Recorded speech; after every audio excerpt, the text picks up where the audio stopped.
Talk to me.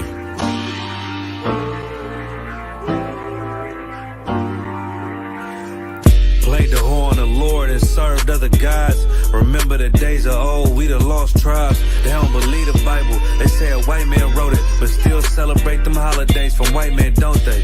Like Christmas and Thanksgiving appetites. I don't even see my closest family half the time. Going out ain't an option, I won't compromise. I got integrity and more heart than Valentine. Kyrie tweeted a book they sell on Amazon, owned by the same folks that told them to apologize. Remember slaves couldn't read, wasn't allowed, so it's meaning when I tell you I'm black and I'm proud. Murdered us with the sword, that's how we learned religion. Community standards violate my First Amendment. Discontinue from my heritage under these bastards. Life a bitch, they make up lies and give you public lashes. I understand they confused by who the devil is. Why my people get so mad when I tell them this? Valley of dry bones, my niggas skeletons. It's hectic out there, hope you checking on your relatives. Brotherhood, that's what my weapon is, and I never let these crackers take it from me. Real talk, you probably never heard this all of your life. Be careful, cause that thing you love, it'll cost you your life. Long as we got each other, my nigga. Cause we build this shit on brotherhood. Long as we got each other, my nigga. Yeah. We build this shit. Nigga, I done lost family, I done lost friends. Day one, niggas thought was riding to the end. Still showed up, put in that work. Hide behind a smile while I'm walking with this hearse. Some nights I felt alone, most nights I felt cold. Some nights I drove around, I ain't wanna go home. Nigga, I ain't never been, nah, I ain't never fold. Follow orders like a soldier doing what I'm told. Even when the council wasn't making any sense, I ain't never doubted, I just put it to the test. Days I was fucked up and down to my last cent. Reaching in my pockets, only coming up with lint. I'm talking even on the days that I couldn't pay my rent. I put it down for my brothers, ain't spared no expense. If I ever got bent, caused an offense, please forgive you, brother, Lord, that ain't what I meant. See that brotherhood a weapon, fight against deception. When something taken from you, then it's just a blessing. Shorty really loved me, gave me everything she got. And I'm sorry, baby girl, if I ever broke your heart. Man, mistakes that I made, don't know if they'll fade. Moving with a heavy heart, living with the pain. Take away the shame, wash away the stain. Praying to the Lord for the days that I was Cain. Sheesh. Long as we got each other, my nigga. Cause we build this shit on brotherhood. Long as we got each other, my nigga. Cause we build this shit on brotherhood.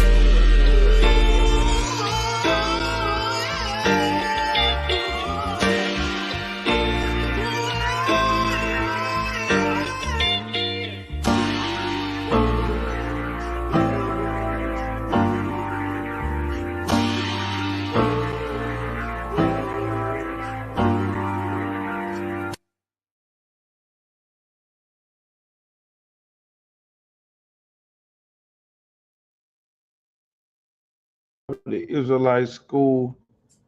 Shalom, shalom, shalom. You in live Israelite School, Universal Practical Knowledge. NATAZACH,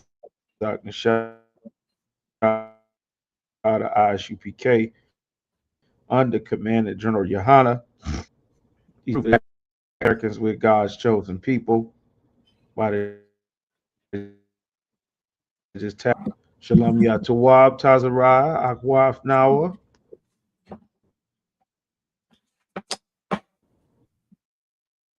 Right. The dog on the scene, Shalom, Yabashi Shabbat. Akwaf, the bar, Shalom Ya. Yahweh Shemal Tazarai, the bar. All right. Lord. You understand? Most High Christ. So we continuing on in the kingdom. It's a lot of areas. Just open and put 14. Give everybody moments to get in here. My clear. You hear me clear, Yagadar? Con, I can hear you out of one. Okay. Coming through clear, Yagadar. I don't think you hit me. He said nothing. Con, I can hear you out of one. You not hear me? Did I freeze? Okay, okay, I see somebody. They're It far froze up a away. little bit. Hear you out of one. Is that NATAZACH? Shalom, YAHANNA. Shalom, YAHANNA. Wow. Talabakar, sir.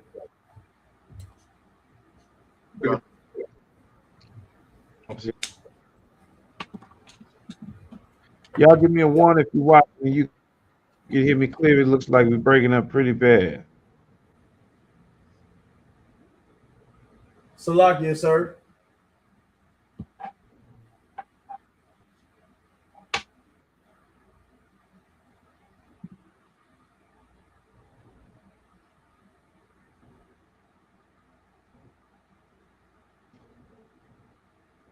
I hear you got quiet. You froze, sir. Your screen frozen. Ah, yes.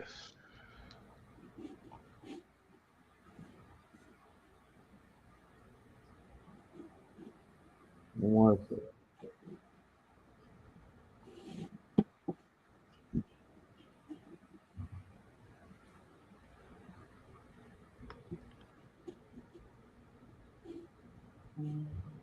Hey, listen, brothers and sisters, man. If you like what you hear, hit the subscribe button, man. Subscribe to this channel. And also, so you please go to ISUPK.com and pay your tithe. Drop me some cash so we can move around this planet like we need to, man, and do the things we need to do. They're one west. They're one west. They're one west. They're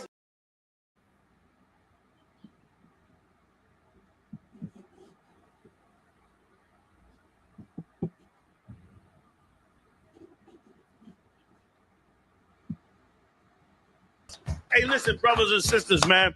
If you like what you hear, hit the subscribe button, man. Subscribe to this channel.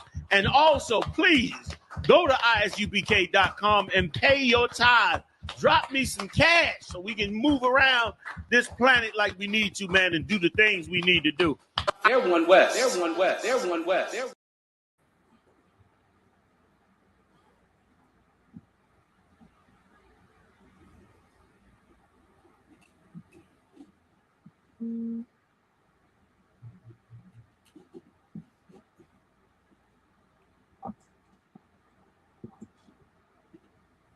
Salakia, y'all bear with us while we get the stream straight.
That was a commercial for one of several series we have on the YouTube channels.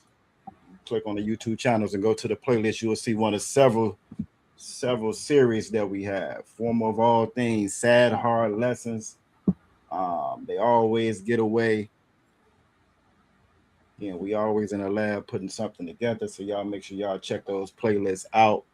Like, share, subscribe, share the stream.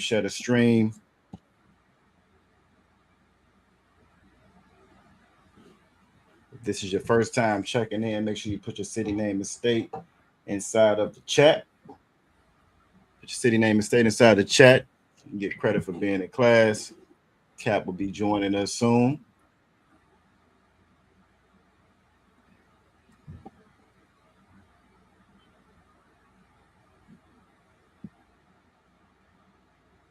How you doing over there, Officer Yaquab? I'm Tawad, sir. Most high in Christ.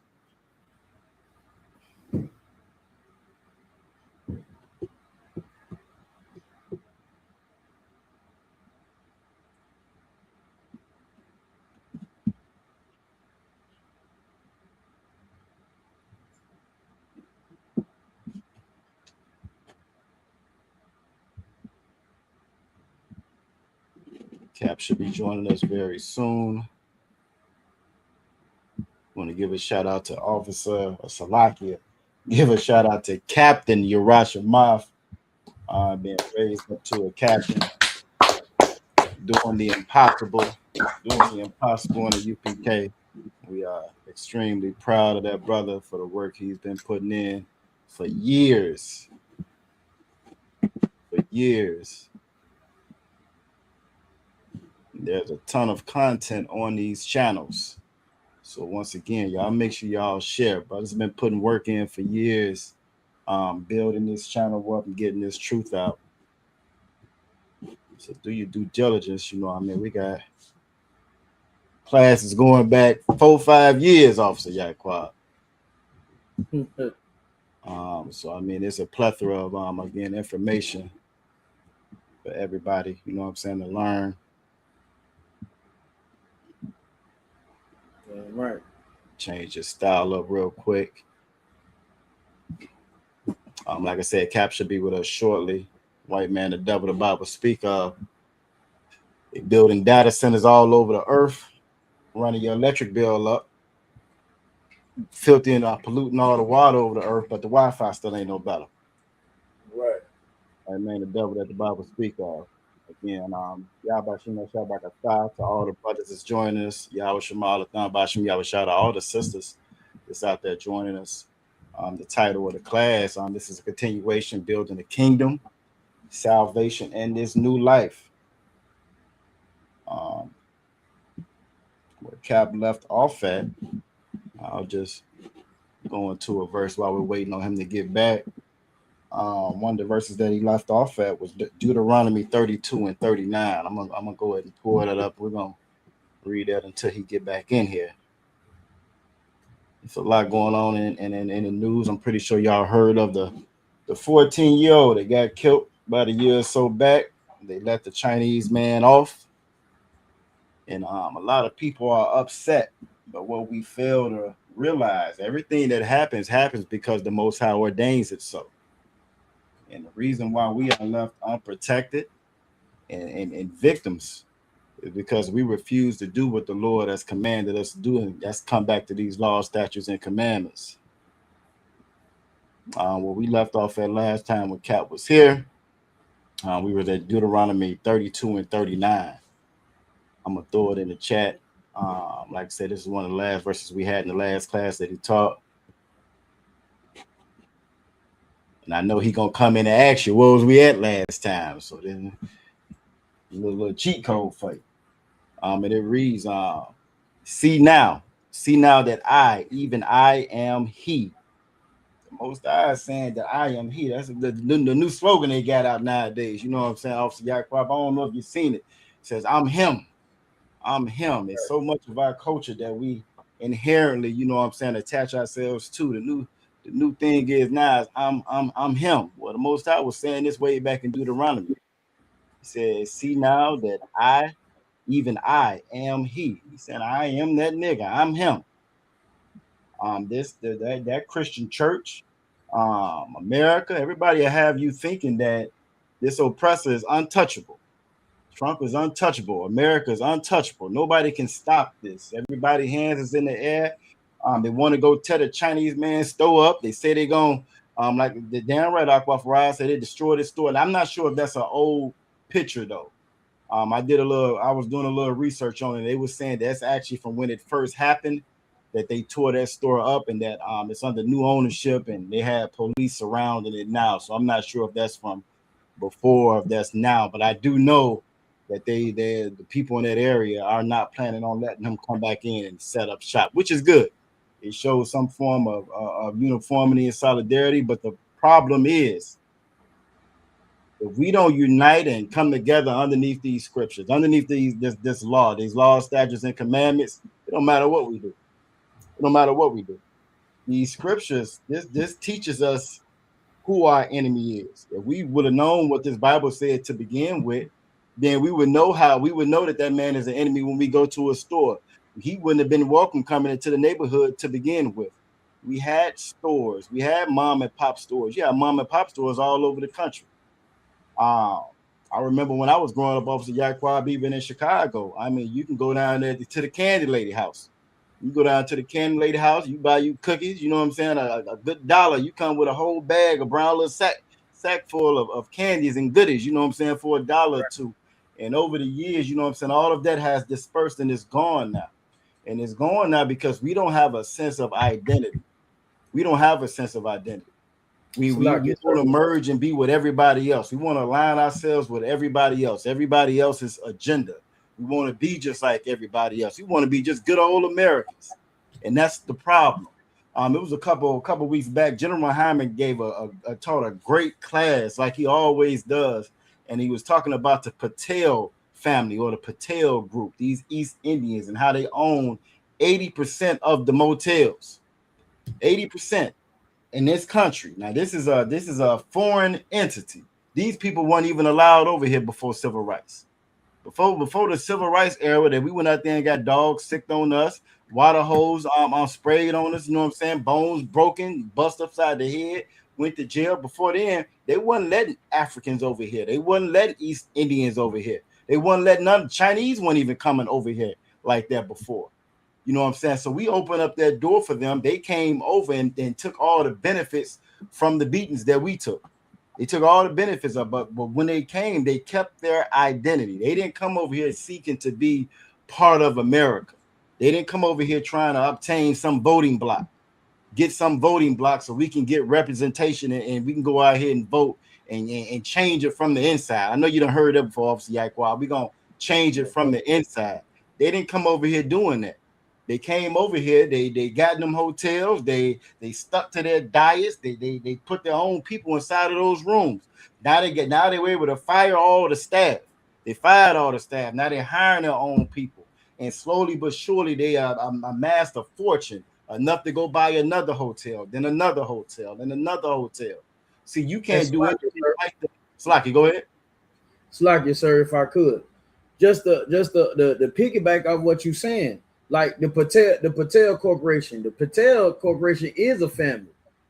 You know, most of them East Indians, there is a family over there known as the Patels. The Patels is mostly your East Indian doctors. They put their last name are Patel. You see what I'm saying? But the thing about it, what you're saying is so heavy. Like the white man know exactly what he be doing. He calculated. You understand? When the white man, the way the East Indians got the hotels is the white man, right?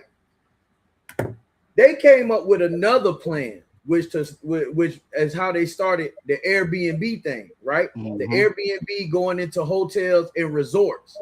You understand what I'm saying? So what the white man did was he left the motel market, let the East Indians get it, and then guess what the white man went and did?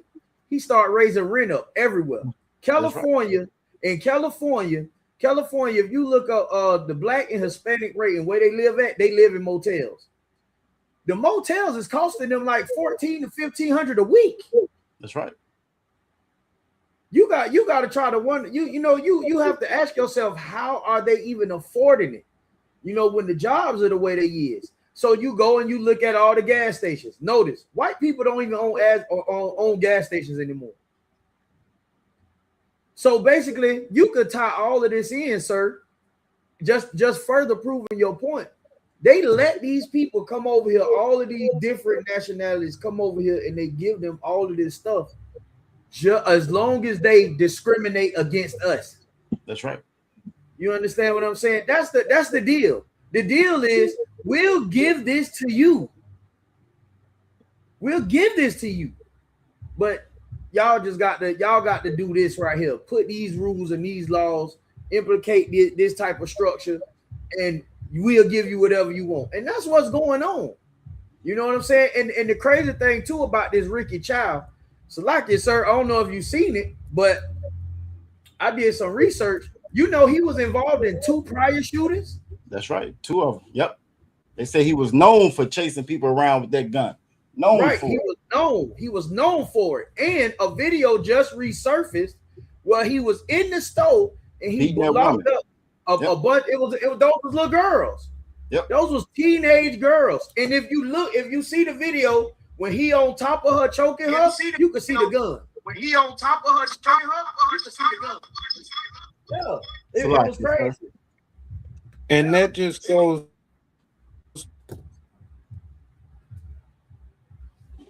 the water, bro.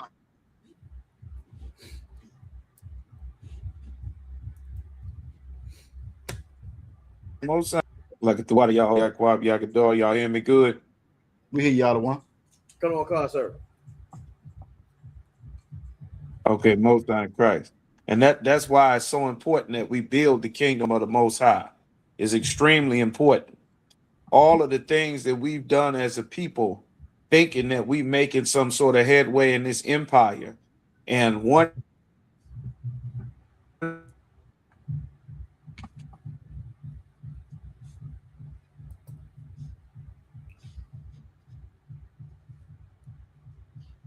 heathen can come and have free reign with all the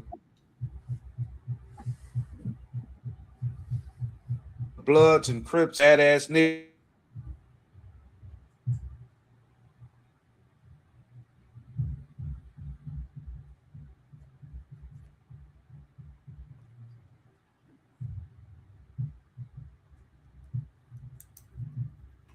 Yeah, it's going in and out again out of one. Is it going in and out for you too, Officer Yaquab? Con, sir. Okay. You actually look froze right now. Yeah, it's froze right now, the one.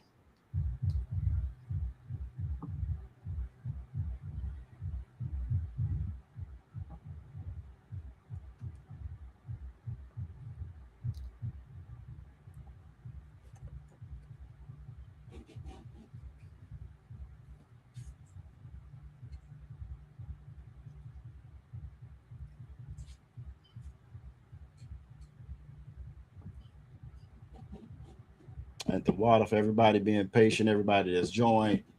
Princess Tazarah, Aquaf the Bar, Princess Aquaf Nazama Nah out of New Orleans. It's good to see you as well, sis. I hope you're recovering well. Good to see you. I think I was online with Officer Madaba the other night. Another one to stay online, burning them up on TikTok. Aquaf Raya with us, Aquaf Azara Ka, Aquaf Adasa, you know what I'm saying, Officer Yabaka in the building, sign Christ. We got Aquaf Kenyatta checking in from Norfolk, Virginia. We got Officer Akal Sapar as well. Always good to see you, priest. And we got young man Raheem checking in from Jersey City. All the way out there in Jersey City. Most High Christ. Good to see you, brother.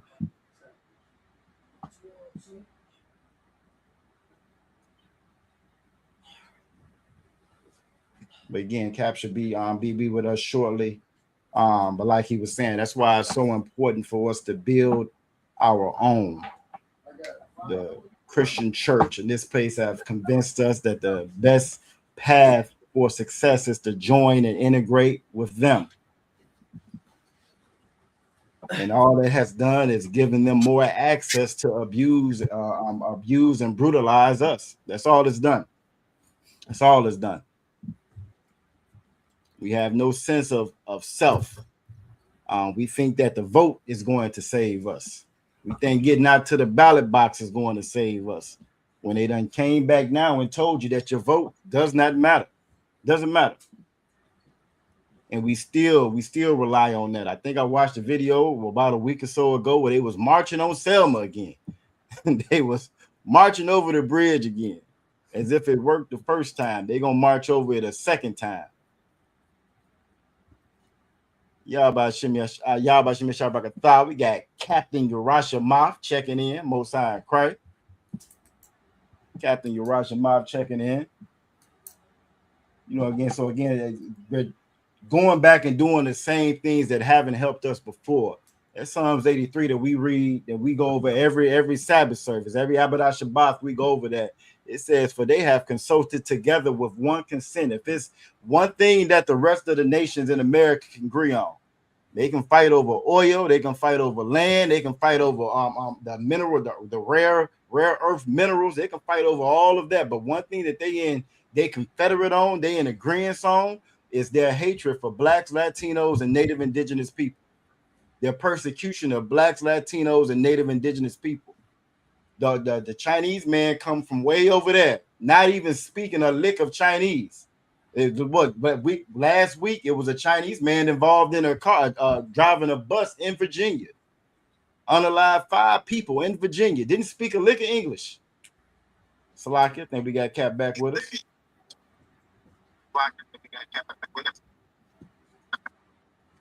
All right, let's try now. Everybody, give me some ones if y'all can hear me.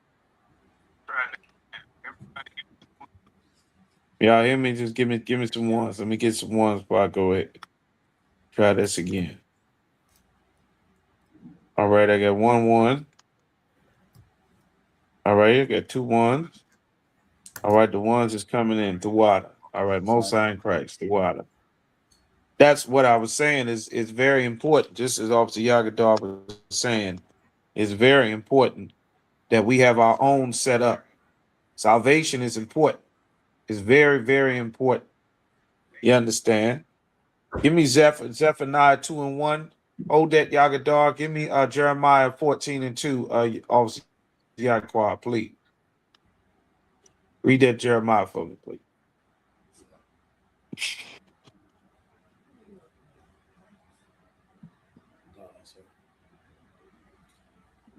Book of Jeremiah 14 and 2. Judah mourning. The Lord said the real Jews are in a state of, it's important for us to learn about our life, and it's important for us to learn about salvation. You hear so many stories now. I was looking at some podcasts. Sisters and a brother down in Norfolk got a podcast called Wait a Damn Minute. And some brother was talking about how he was suicidal. And this is an older brother. He's got full of gray beard. And he's talking about how he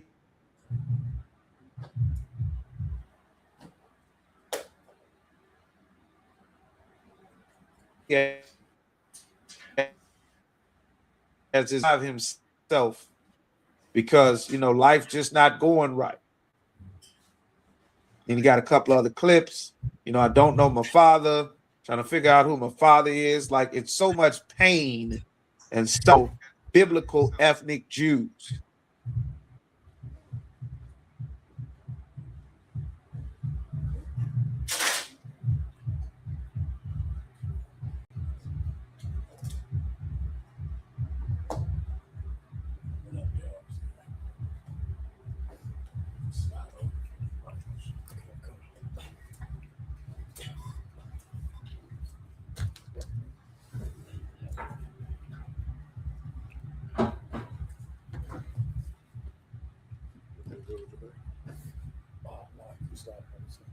I'll take it.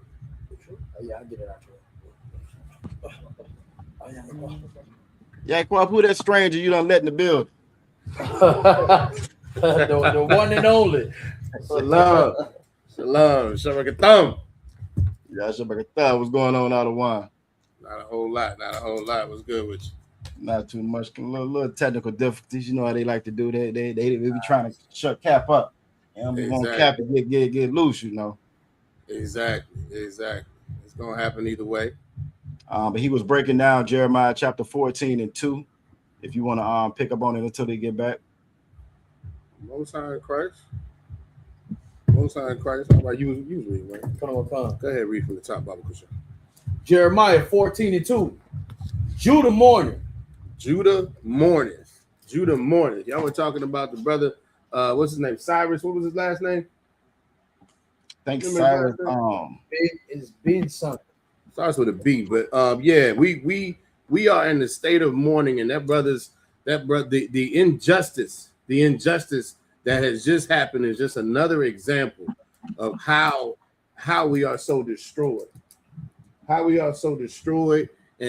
how we are in a constant state of mourning because we are around these other nations. We are around these other nations. Like I think Captain is coming back. All right.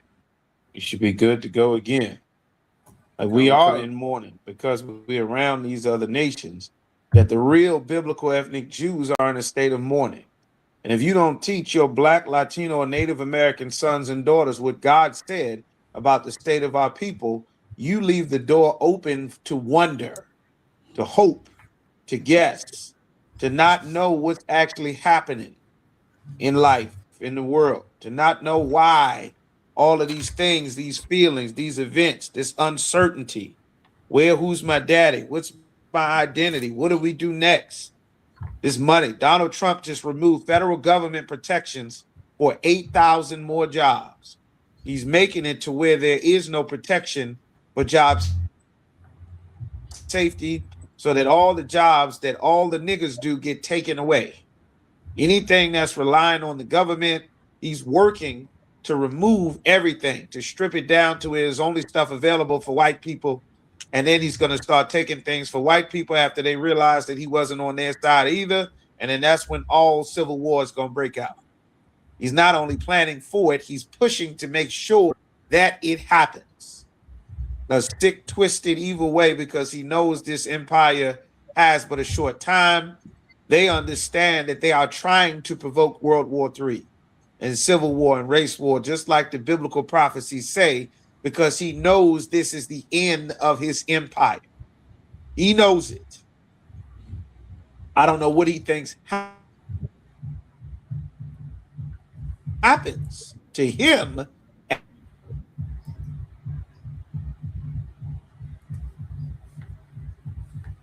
at the end of the empire. I don't know if you read that part. As a white man,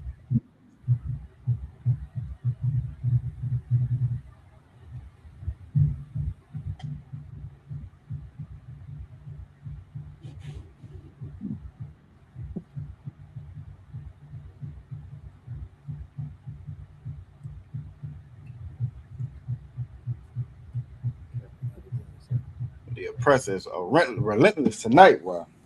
Trying hard.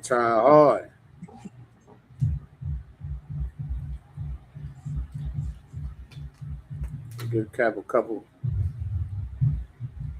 seconds. Yeah.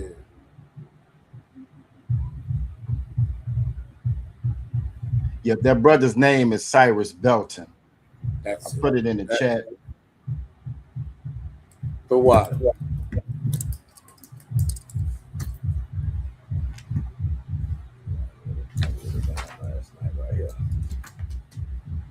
And what Cap is saying is so right. You notice what we haven't heard in the news. You know, they done been real quiet about Iran. And so if you pay attention to any global news, it's going down over there right now.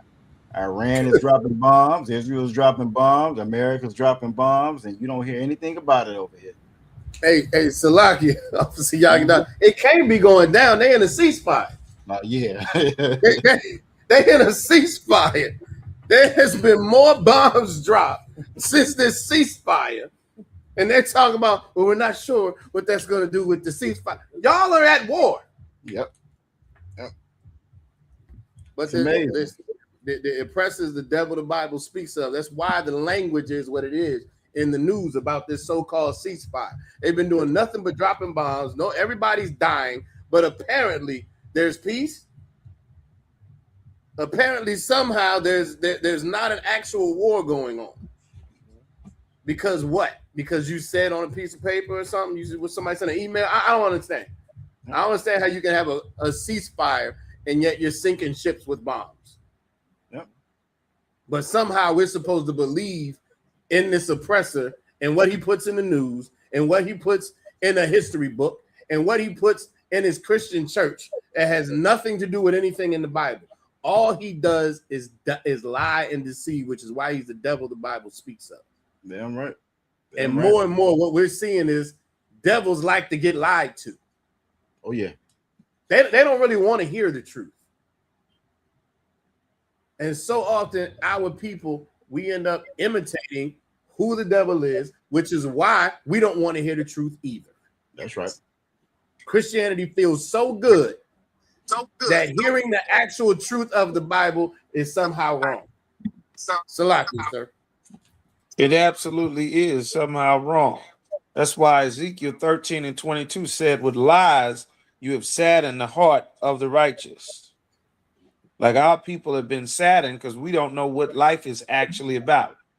We think life is chasing pleasure and voting and holidays, and those things leave you empty. And as a people, we need an identity. We have an identity. Just imagine your entire life that you are a bird. Bird, you got the bird's wings, you got the bird's beak, you got the bird's keen eyesight, but you're not raised by birds.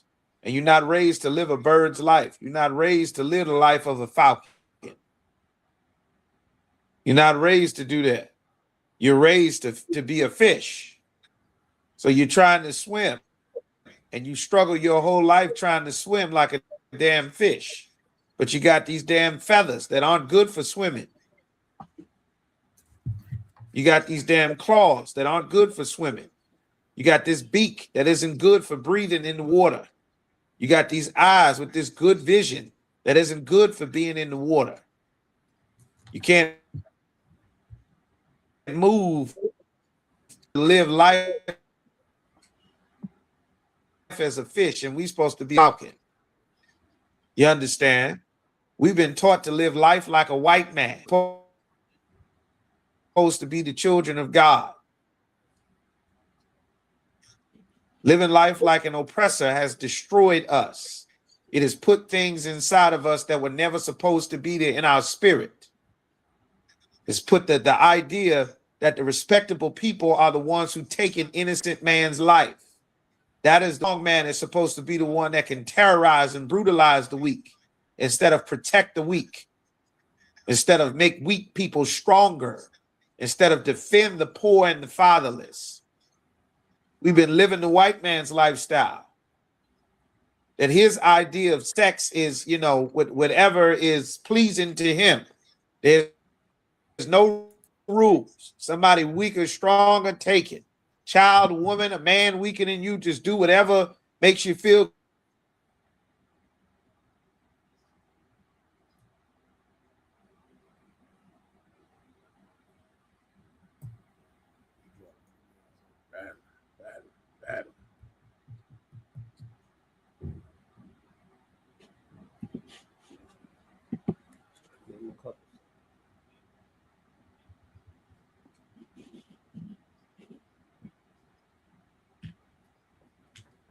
And the water again for everybody's patience. We're gonna definitely get through it.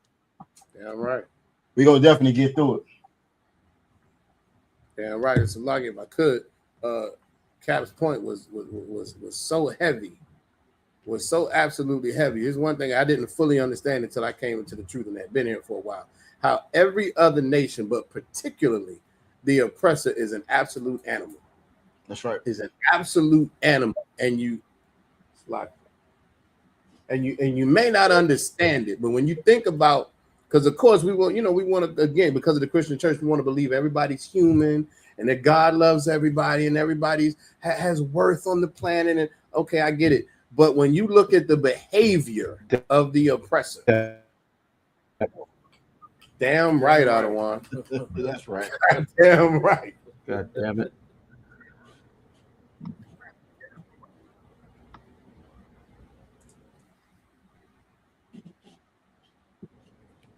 Not even coming up.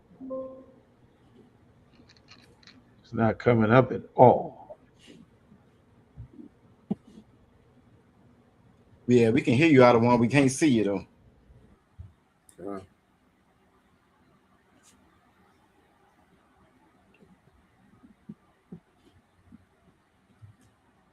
Salakia, out of one, if I may, Officer Uriah, Salakia, Captain Uriah Mouth. But in the chat, Salakia Cap, imagine a fish wanting to fly in the sky. Every fish will look at that one fish like it's insane. And that's exactly how they look at us. When you come in this truth, like Officer NATAZACH was saying, and you know who you are, you know your purpose, you know what God has made you for. They look at us like we're insane. Go ahead, Alwan. Yes, absolutely. That's a heavy point that Captain Uriah Mouth made. And now imagine you looking at all the other fish saying, I don't think we fish, y'all. Nigga, what are you talking about? Of course we fish. We in the water. I don't think we fish. I'm not sure we fish.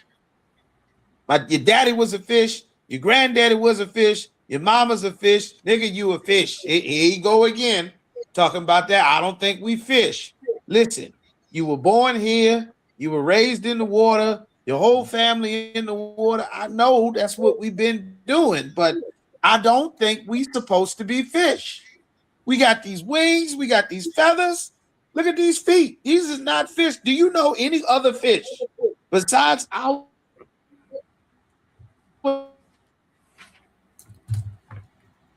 type of fish that don't have fins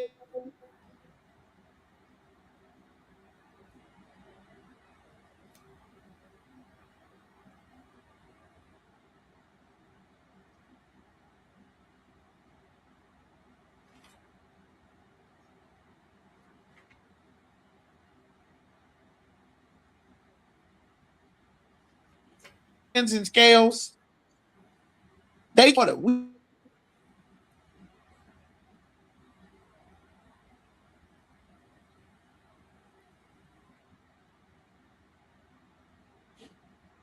long enough. I don't think we're fish.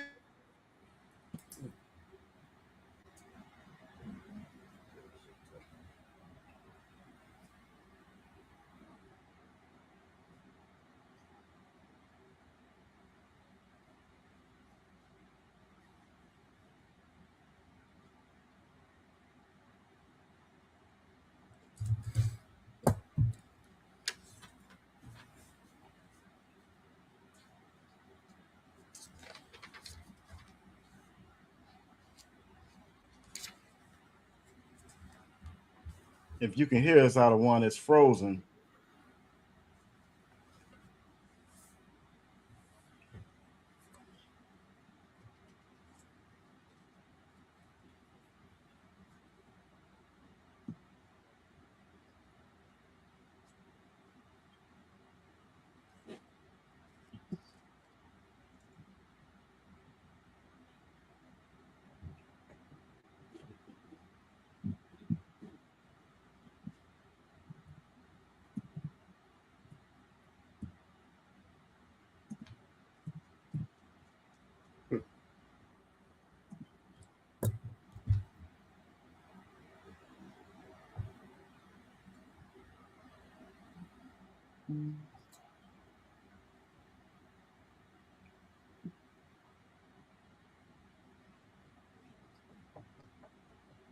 It's like it, sir. The internet provider is the devil. That's right. Yeah, brother. Hey, damn right. That's right. But getting back to, you know what I'm saying, what Officer Roch's, Salakia captains. Hold on, I think Cap might be back.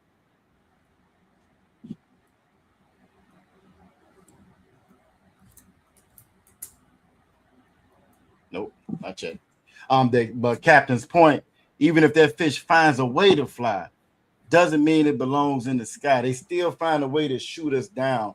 I think I seen a story today. Young girl, I think she said she's like 12, 13, getting ready to go to medical school. Black girl, of course. Story before that, another one, highest IQ. She's a little Latino sister. It's so many. You go all through our history where we've done these extraordinary things, and yet and still we'll still believe that narrative that we the thugs and we the criminals and everything that they tell us, even though it's obviously a lie.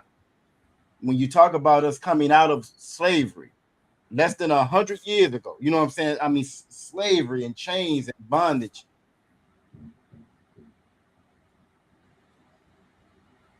Okay, we might be in now. All right, let's try it again. Yes, in less than 100 years coming out of slavery, we completely shot up. We completely took over.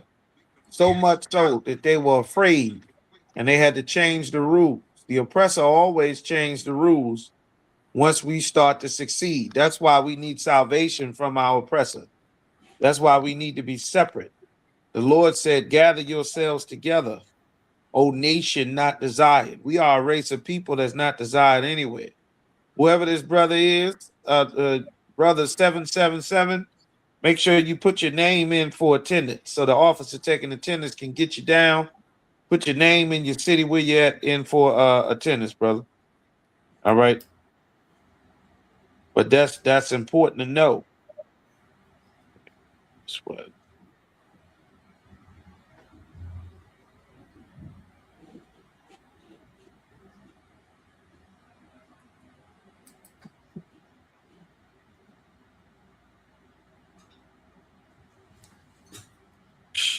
Let me see. Freeze again. Give me the Jeremiah 14:2. Put on count. The book of Jeremiah, chapter 14, verse 2. Judah mourning. The real Jews are in a state of mourning. If you are a Black, Latino, Native American man, you need to get into the ISUPK so we can learn the proper way for us to have a society. We cannot do that in church. We can't do it in Islam. We can't do it in gangs. We can't do it in the military and the police force. We tried all of that. The only place that actually has the protection of the Most High is in the ISUPK, so that we can raise up and build our nation, not some man's fantasy or idea of what's good or what's right or what he likes, till we find out he's scamming, hustling, selling dope, running hoes, all kind of stuff. Like, we have to finally get to what the Most High said for us to do. And the only way to do that is to come into the ISUPK, because the Lord is not with anybody else, did not appoint anybody else.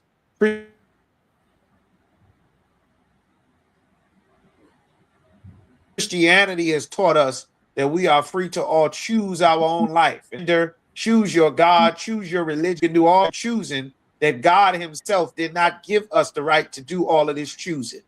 Choose your leader, choose your mayor, choose your gender, choose your sexual preference. You are not allowed to do all this damn choosing. God in the Bible did not give us all of these choices. God gave ultimatums and consequences. And this is what our people need to know before we raise another generation full of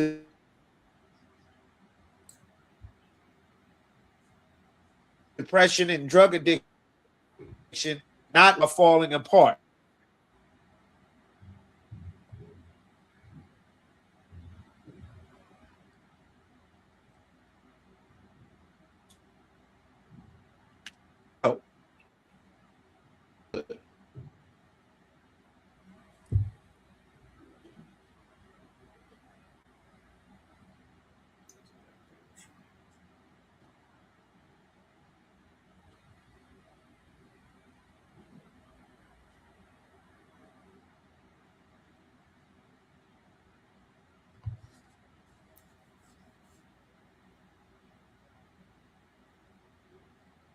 Truth of the Bible is coming out either way.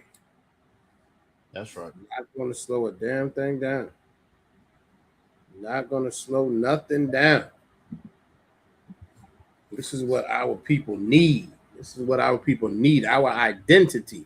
This Bible is our constitution. It's our identity. It's the thing. I believe Commander General YAHANNA said this. I'm sure he said it so many times before, but I believe I heard him say it over the weekend. It's the tool, it's the blueprint to get us out of captivity. It's absolutely what we should be using and following to get us out of the captivity and the bondage that we're in. and some technical difficulties ain't gonna stop it. It's not gonna stop it at all. Damn right. And so, like, if I may, I want to add to your point. It's the one thing that we refuse to do.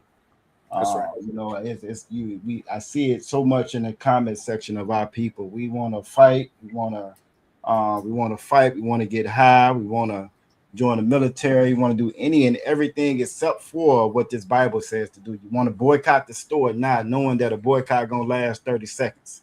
You know what I'm saying? You want to raid the store and unalive little Chinese man, knowing that you're not gonna get no justice in that court system either way it goes. So it's not gonna solve anything.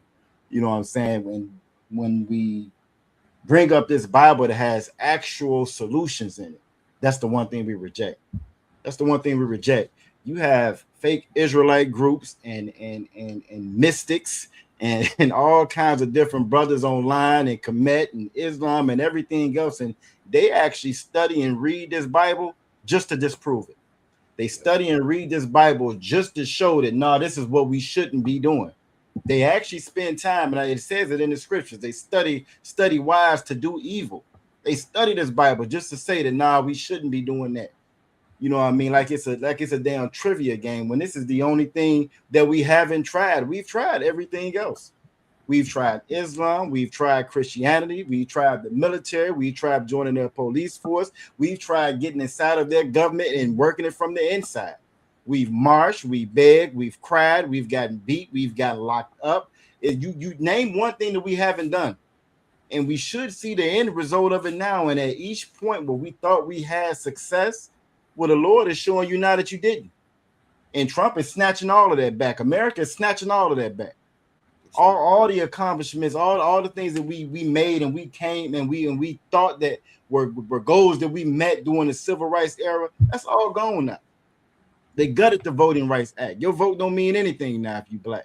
It means absolutely nothing if you black. You join the military, they're erasing your service from the books, from the internet.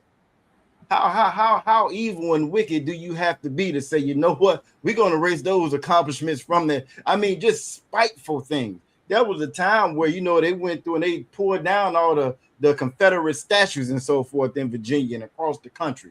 They changed the names of the bases. One base in particular, you got Fort Lee right there in Virginia, that they changed the name of that base. Do you know when Trump then got in office, they went and changed the names all back to the same names they were before? But then they lied and said, well, no, this is for this private here. This is not for General Lee. This is for this private whose last name was Lee. Just to, you know what I'm saying, put those same Confederate names back on these bases again. What else does it take? What else does it take?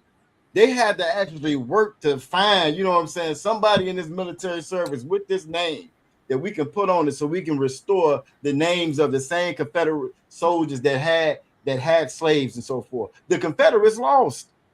They lost the war. They still fly that flag here. This is prideful in this country here. That's just how much they hate blacks, Latinos, and Native Indigenous people, and we still are trying to join them. Still are trying to, just like it says in Lamentations 4:17, we are still looking for this nation to save us. Why would that be in the Bible? If this Bible is for everybody, why would that be in that Bible? Why would that be in there? You wouldn't have verses like that in the Bible if this was for everybody. Christ coming back to save everybody. Luke 1:71, Christ is coming back to save us from our enemies. You know what I mean? So when we try to teach our people that, again, this is the only way, like you saying with Commander Junior Honor, this is the only path to salvation. And salvation isn't a vote. Salvation isn't getting more representatives in the state house. That's not salvation. Salvation isn't getting a cop fired after he punches a sister in the face 10 times as hard as he possibly can. He gets fired, so now he can go work at another police station. That's not salvation, and it's not justice. But because of Christianity, because of this place, because we refuse this Bible, we look for that and we think that that's justice. We think justice is a check. I saw somebody online and say, well, at least they can go sue him now in civil court and get a check, like that's going to bring that young 14-year-old boy's life back. It's not going to bring his life back. And that's not the first time that one of them have unalived us. And it hit a national level It happened to a little sister in California back in what, 99? Was it 99 or 97? What happened to the little sister? And a Chinese lady unalived her in the store. Earlier than that. Yeah, I think it's a lot. I think it might have been earlier than that, like 91, 92, something like that. Yeah. Then we got Cat back. What's high cross?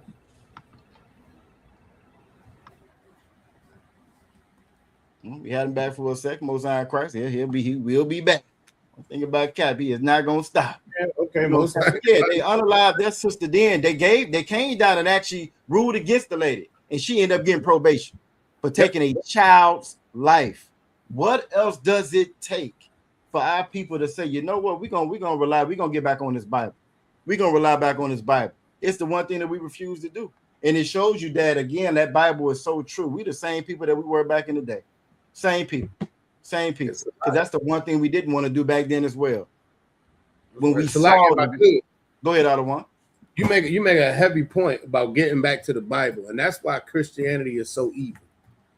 Christianity is so evil and wicked because it allows our people to believe that they're actually in the Bible. It allows our people to believe that they're actually following the God of the Bible because your Christian pastor's lying to you every damn week. That's right. Your Christian pastor tells you everything that's opposite of what's in the Bible. And it allows our people to believe it's the truth and continue doing every wicked thing they desire. Fact. It allows them to think that they're going to get some kind of salvation after they die. They're going to go to some magical place in the sky so they can behave any way they want to now as long as they tell Jesus so. It requires, Cap made a statement a few minutes ago that the Bible, what the God of the Bible gives ultimatums and punishment. That's right. Anybody who's ever been in a relationship with a man, if your sister been in a relationship with a man or a brother been in a relationship with a woman, an ultimatum is the last thing you want. You get a lot of people who say, I refuse to respond to an ultimatum. That's what the Lord does. You know why? Because it requires something of you. You don't get to have it both ways. The God of the Bible does not allow you to behave any way you want and get salvation. The God of the Bible doesn't allow you to eat and celebrate anything you want, have sex with anything you want, and get into the kingdom of heaven. You get an ultimatum. Either you can follow the law, statutes, and commandments or not. And there's a consequence and a result for either one of them. Matter of fact, if you don't mind, give me Deuteronomy 28:1.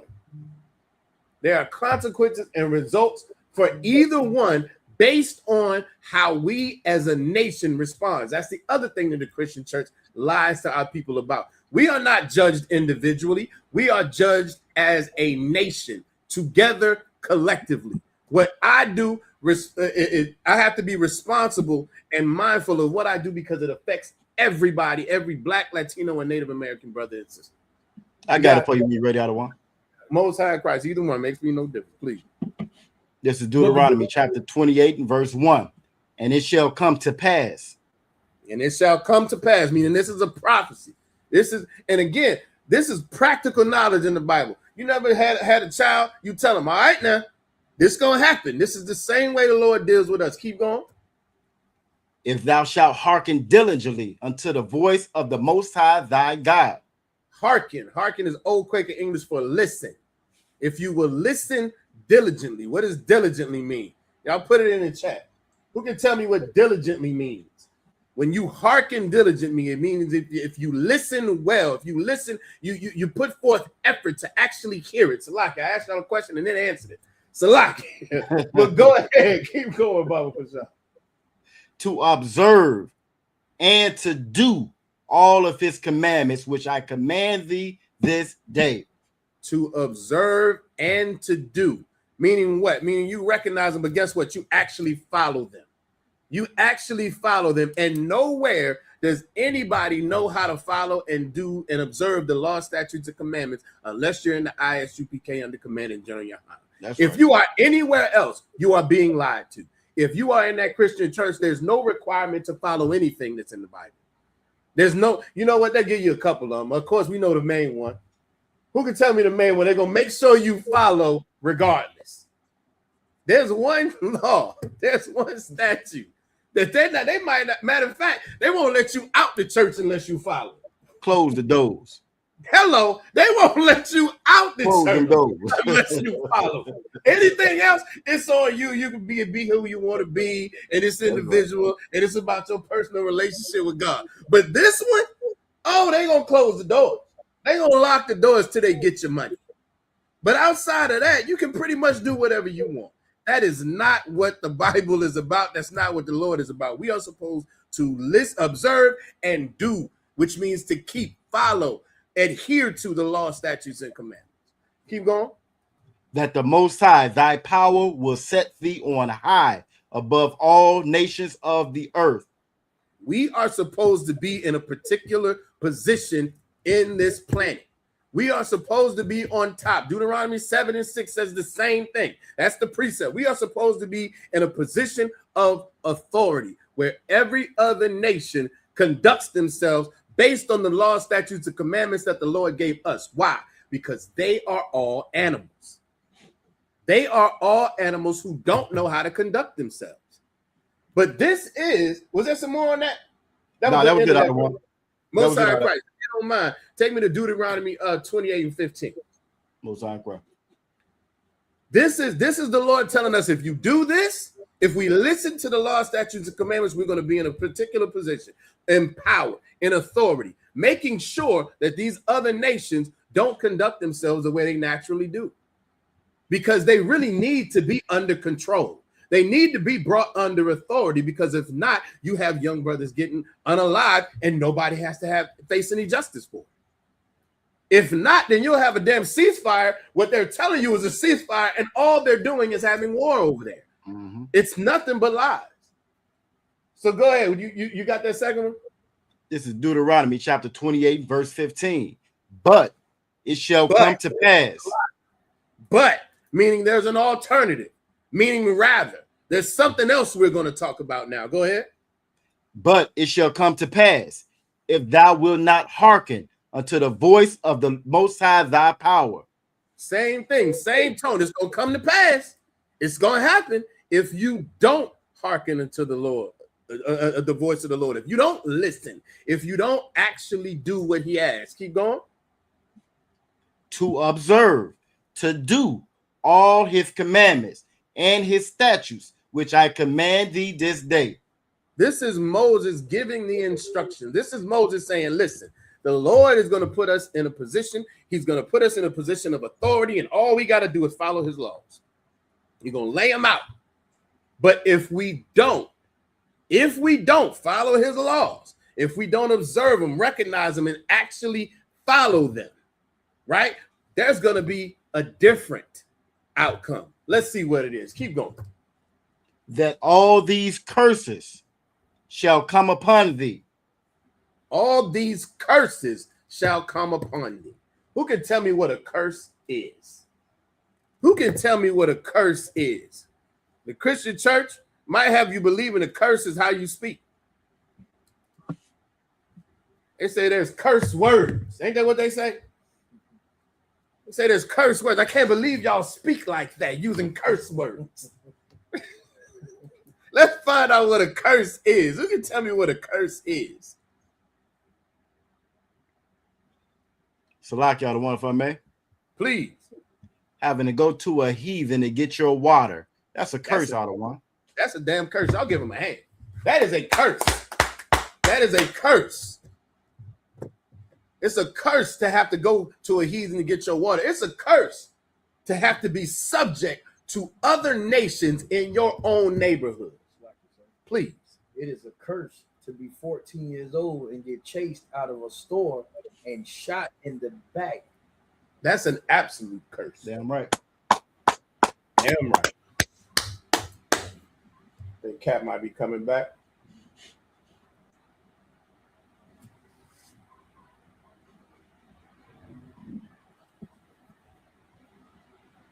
Most High Christ will keep going. But that's an absolute curse. Y'all are absolutely correct. A curse is the opposite of a blessing. A curse is the opposite of a blessing. When you get blessed, you get something good. Right? That's not hard to understand. When you get cursed, you get something terrible. Your life, your nation, your neighborhood, your community, your family is in a state of mourning, as it says in Jeremiah 14:2, because your situation and your circumstances are horrible. That's right. And that's what we have to deal with. And guess what? Was that was the end of that verse, right? You got a little bit more out of one. It says, and overtake thee. And overtake thee. That's the part I was looking for too. Again, overtake thee. What does that mean? Anybody ever watch racing? You ever watch NASCAR? Right? All they do is ride around in circles. But what happens when one car overtakes another? You basically catch them. And that's where you listen. The Bible is black. It's written for blacks, Latinos, for and by blacks, Latinos, and Native Americans. How did our parents speak to us? You keep it up, it's gonna catch up with you. You keep doing that, that's gonna catch up with you. That's what it means to be overtaken. That's what happens. That's what happens to us in our communities. We are overtaken by these things because the Christian church lets us believe that celebrating Christmas and celebrating your birthday and voting and celebrating Valentine's Day and eating pork and shrimp and crab and lobster and all those things are okay. And what happens is you'll be a 14-year-old a young man running for your life. And unfortunately, it overtook him. That's right. We should not even, it shouldn't even be possible because we shouldn't be around these other nations. That's right. And this is the fact, this is the reality as far as why it's so important for us to understand that following the law, statutes, and commandments are not only an obligation that we individually have to the Lord, but we individually have to each other. If we follow the law, statutes, and commandments like we should have, that young man would have never been unalive. There would be no Sandra Bland. There would be no Tamir Rice. There would be no Alton Sterling. There would be no Philando Castile Salakia, sir. There would be no Tatiana Jefferson. There would be none of these things would have never happened if we obeyed the Lord, which is why it's so important to water. Absolutely important that we know what salvation is for, who salvation is for, our people, just as much as you were believing in getting a job, getting a degree, buying a house, a car, chasing hoes, being the realest nigga in the streets, killing the ops, getting to the football, basketball practice. As much as we believe in succeeding in this world and society, all of that is misplaced. Our beliefs and hopes and dreams are supposed to be gathered into earning salvation for our race of people. That's the point. That's the goal. But we're not being taught about that. And because of it, it leaves a serious gap, a serious plot hole in what life is supposed to be. That's why we're going over it.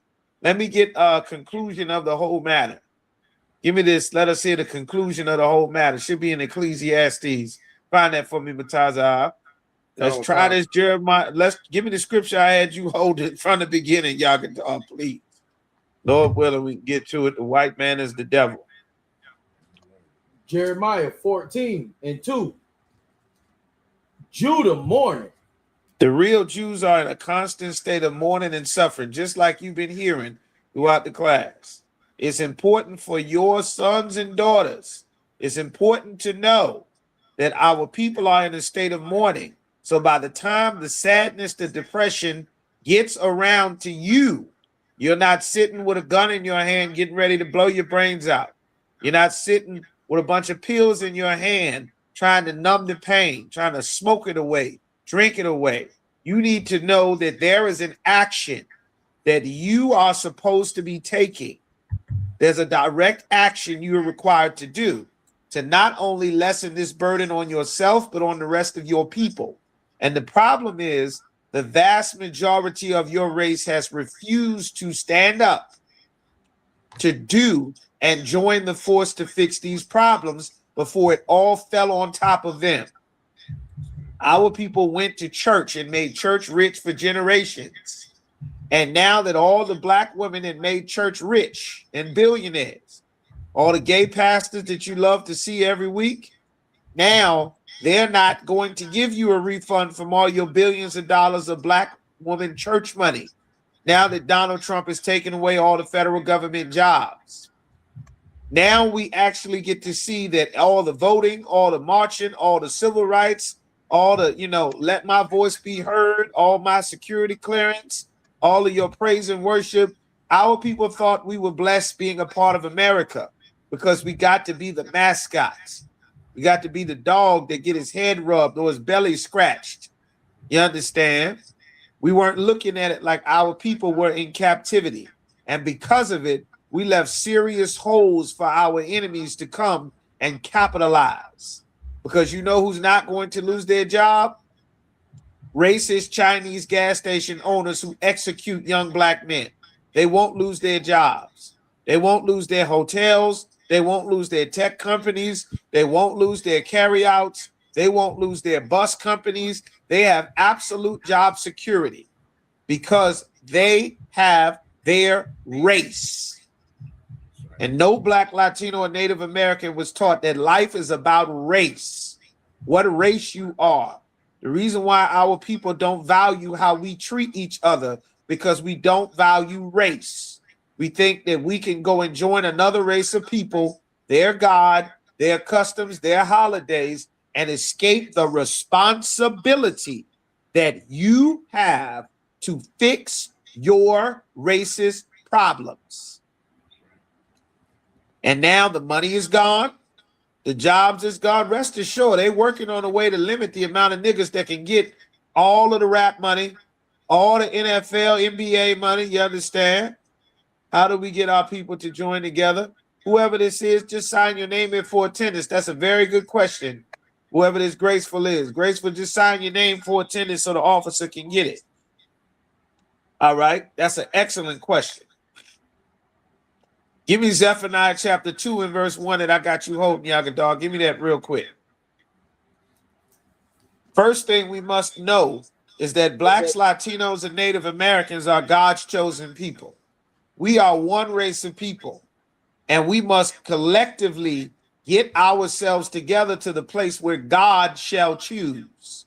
The problem is, before we can get our people together where God shall choose, which is in the ISUPK, we have to teach our people that all the other places that we've gathered is wrong. That is the biggest obstacle, because our people have been raised Christians, our people have been raised Muslim, our people have been raised Buddhist, been raised to vote, been raised to just believe in your damn self. I'm my own person. Only black people say that stupid stuff. I'm my own person. I'm me. I represent myself. I don't follow no man. Only our people say that silliness. And that's why we lose community after community, and another race of people decide what education our children get and what jobs we can have, and where our grocery stores and where our food supply is and where our water supply is. The first thing we must do is get our race and our identity back. Hold me Jeremiah chapter 7 and verse 17 and 4. Officer Yaquab, read what you got, Yagadar. This is Zephaniah chapter 2 and verse 1. Gather yourselves together. This is a very important step. God said for us to gather together. In order for us to gather together, we must separate from whoever is not us. Whoever this is that answered this question. Say it again. Sign your name for attendance so we can get you down, so the officer can take you down, all right? Are you so-called Black, Latino, or Native American? Is your father Black, Latino, or Native American? Let me give you a second to answer that question, since you posed the question, which is a very good question. All right? Who is this graceful gazelle? Are you so-called Black, Latino, or Native American?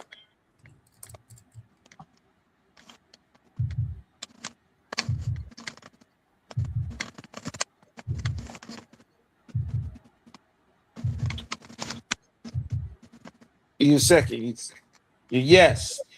You so-called Latino, so-called Native American. Just sign your name and sign when you are for attendance. It's your city, so the officer can take it down. All right, you are. Good. Good enough. So-called Black, so-called Latino, so-called Native American. Is your father so-called Black, Latino, or Native American? All right, good. All right. It's a very good question. Keep reading. Keep reading. Whoever's reading the scripture. Gather together. Go ahead. Yea. Yes. Yea means yes. Go ahead. Gather together. Yes, we must gather together, just like you said. Yea, gather together.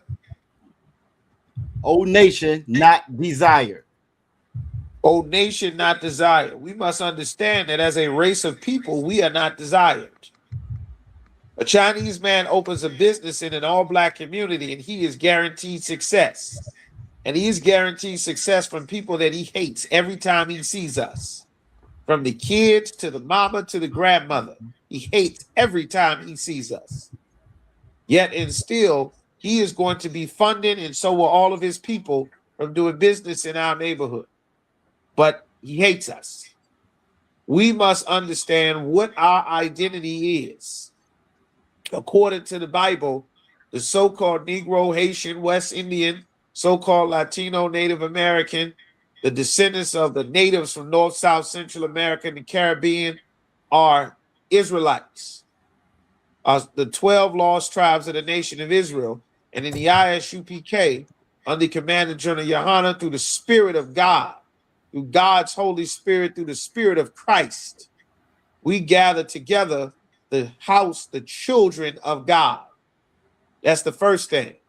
Meaning we must separate ourselves from the customs, the cultures, the gods, the beds, the religions of every other race of people, so that we can return back to ourselves, return back to our heritage.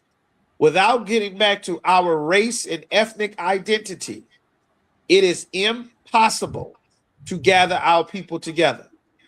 You understand that, whoever this is?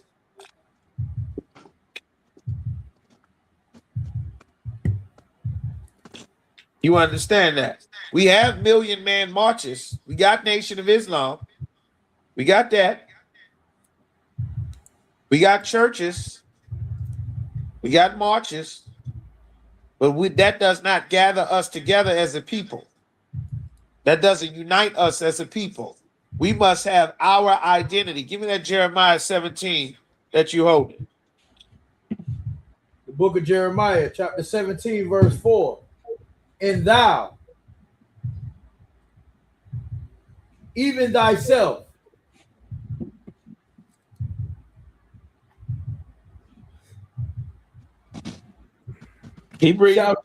shall discontinue from thine heritage that I gave thee. As a people, we must know that we have the heritage. We've been discontinued from our heritage. That's why it matters if you are a white man, African, Asian, Arab, East Indian, then you have not been discontinued from your heritage. You've not been cut off from the God of your fathers, from your celebrations, from your kings, from your gods. We have Christmas, Thanksgiving, whoever this is. I'm going to ask one more time. You can put your name up there so I can address you properly, and I can talk to these emojis in this digital world. All right? And then in a minute, I'm going to just address the class. All right? So, our people were raised in holidays. These holidays define our entire existence. Our life is shaped around the oppressor's Labor Day, his holidays, his 4th of July, his Christmas, his Thanksgiving, his religious services on Sunday, or their mosque, their Ramadan, their Eid, their holidays, their sayings. That's why we don't say all praises. All praises is a Christian thing that fake Israelites made up, like baby doll tassels on t-shirts. We don't say assalamu alaikum. That's something that the Arabs, the black, you understand, black people attempting to live the Arabs' lifestyle. Even though the Arabs hate black people all across the Arab world, they enslave and cruelly brutalize and disrespect black people solely based on their skin color all across the Arab world. And they are the ones that built the ships that the Africans sold us to the white man during the transatlantic slave trade. You understand?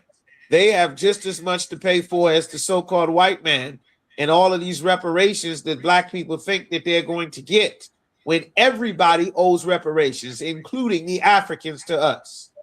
You can't get them properly because you don't know who your enemy is or who sold you. Right now, West Africans are petitioning Europeans. They're petitioning Europeans to get slavery reparations.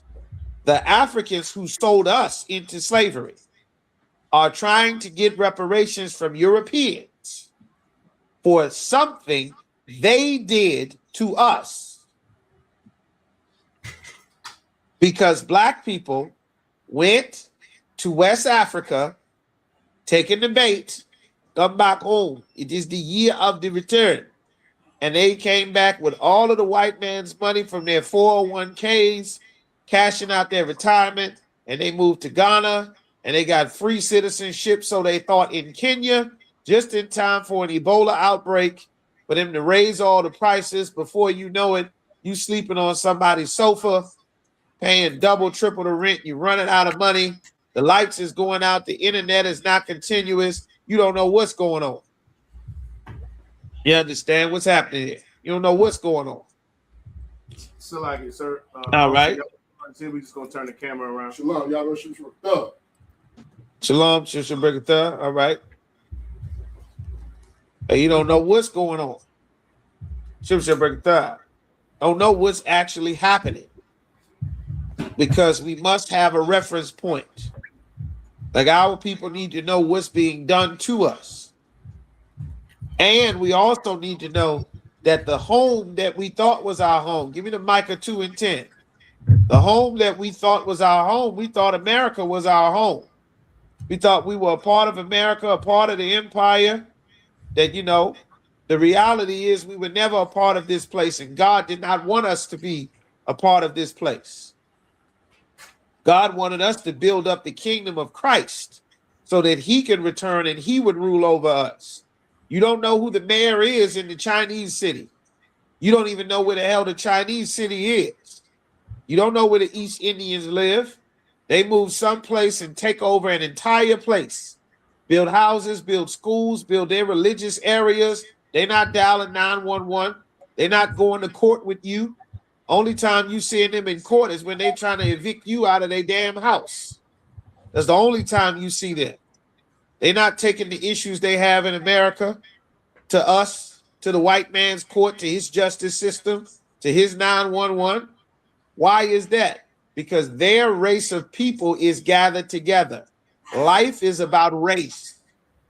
Race is a team sport. Life is a team sport, not an individual, I'm my own man sport. You can't pass things down from generation to generation if everybody's an individual. You're going to die as a kid from another kid in your own neighborhood. That's what's happening to us. You understand? So keep going.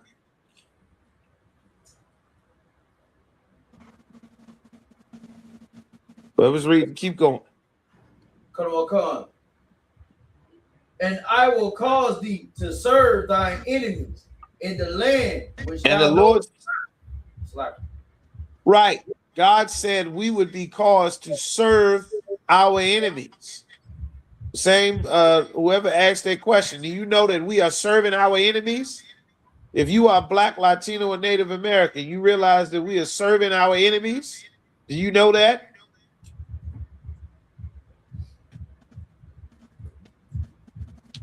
Put the question back up there, Yagadar, because I can't access. Okay. Put it up there for me. This person here, do you know that we are serving our enemies? Well, you taught that growing up, because this is important, so that you don't end up murdering another brother in Florida, and the only thing that stops you from getting sent to death row is the fact that some white man can use you for sweat equity. Because the last set of 20-year-olds that we sent to prison for life 50 years ago, they've all died. And now we need new young 18-year-olds to do a life sentence so we can get sweat equity and free prison labor from you because you murdered your brother, because you weren't taught that your enemies rule over you so that you didn't grow up and murder and hate your brother. Trying to be a white Italian gangster or an Irish gangster doing mafia hits. Were you taught that? I'll give you a few moments to respond. Were you taught that we were in the land of our captivity under our enemies?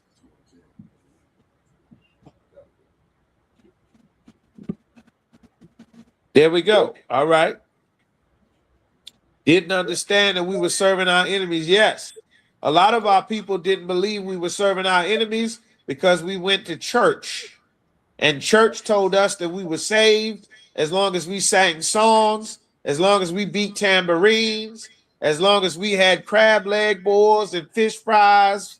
You understand? As long as we sang, and that meant we were saved. We rose for the national anthem. We saluted the flag, joined the military. We were proud of the white man's empire, not realizing God hates this place. And we are supposed to hate this place. You understand? Oh, God. Yes, I was and still am. That's right, Tazarah. You were taught.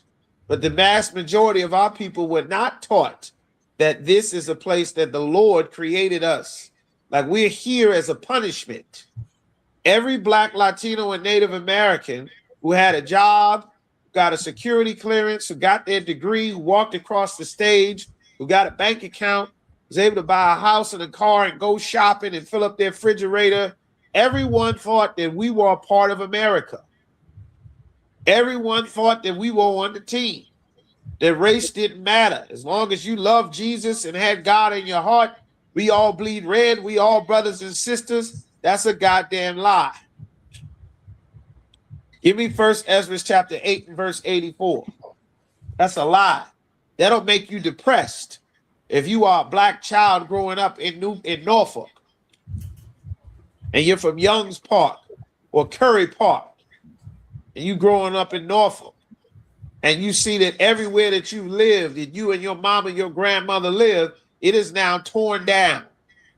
The place you called home is boarded up. You can't have this home anymore.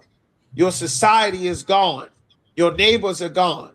Your housing situation is changed. We are the only race of people where generation after generation have to completely start life from zero.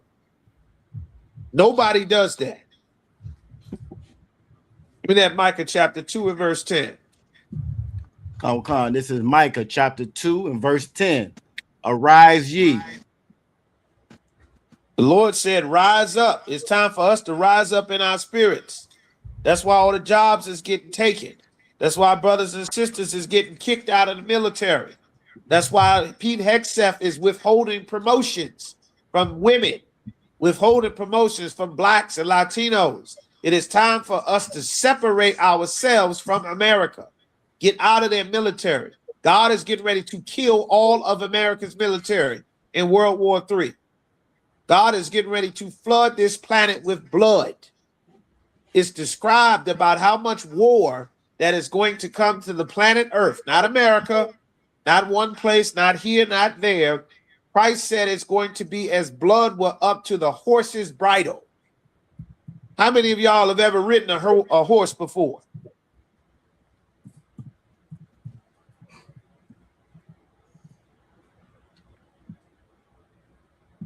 Khan, I've rode one before, all the one.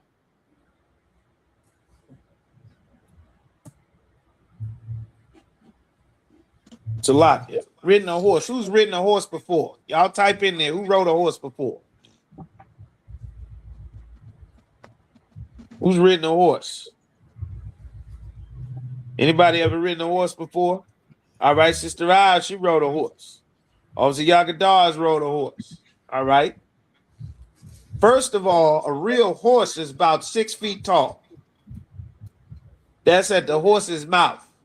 By the time you get up on top of a real horse, not one of them little ponies, a real horse, a full-grown horse, by the time you climb on top of one of them horses, you probably about 7 feet in the air, at least. Nowhere near the ground.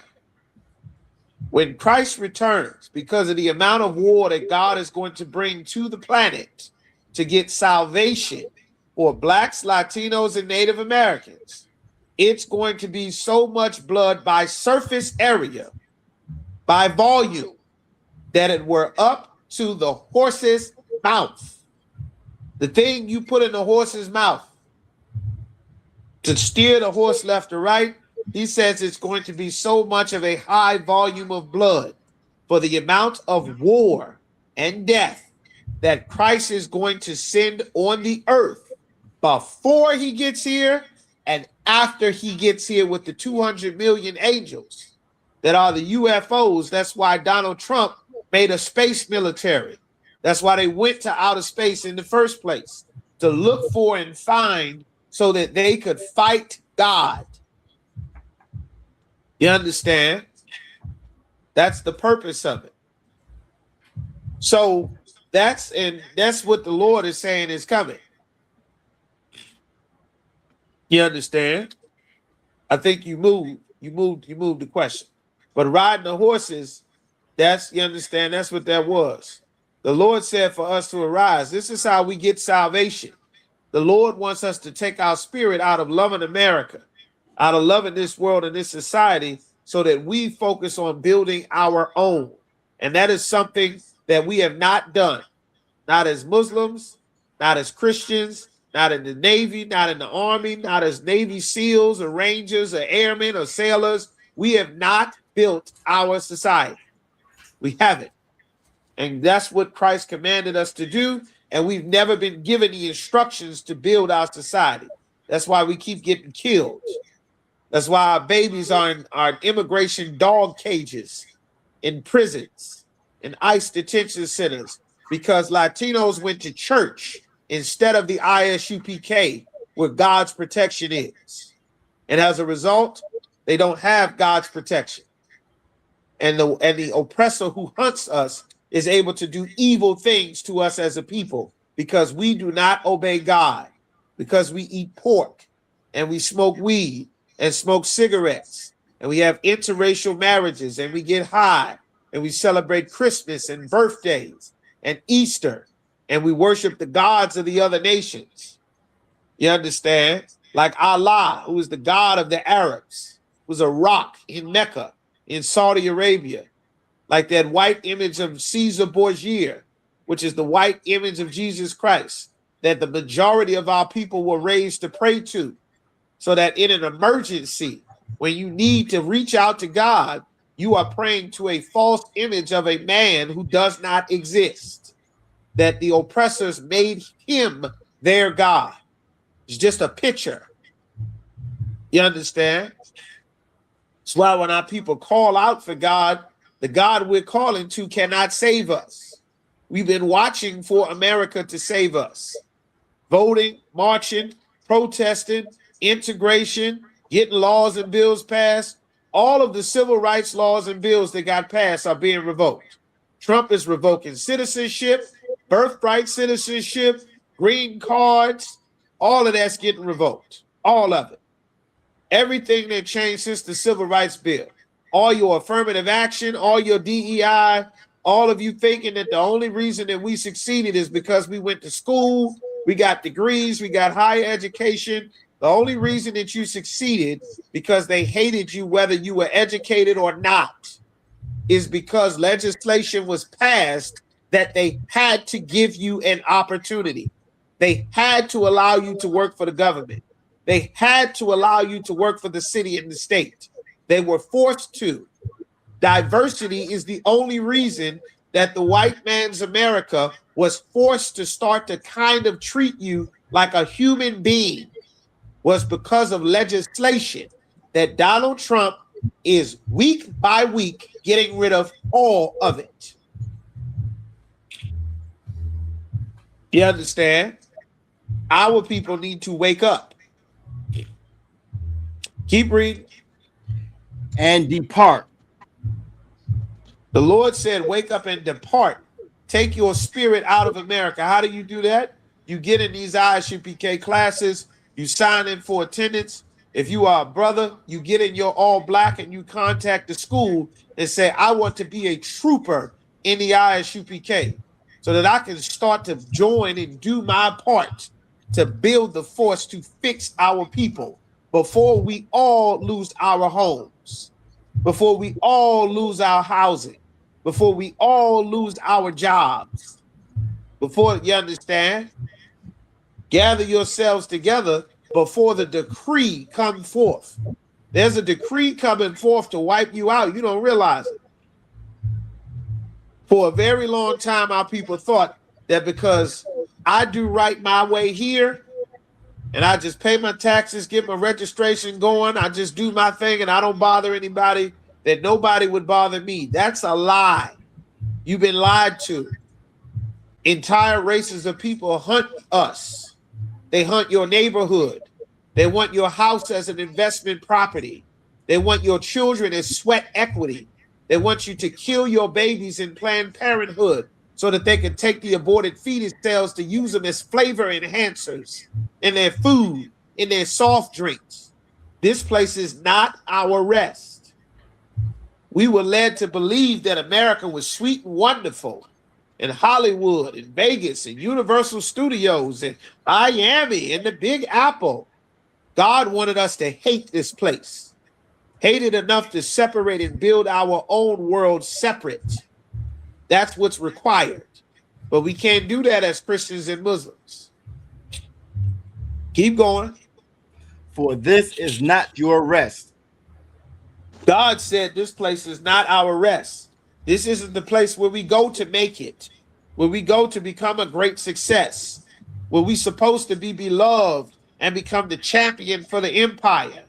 This place is designed to destroy you if you're a woman, teach you don't need no man, right up until the point where they take your job, your security clearance, and your bank account is empty, and now you're on the street as a grandma who was young, empowered with her money and her degree, and then you're 50 years old on the street with a suitcase, walking around asking strangers for a place to stay after all the cities get rid of the shelters.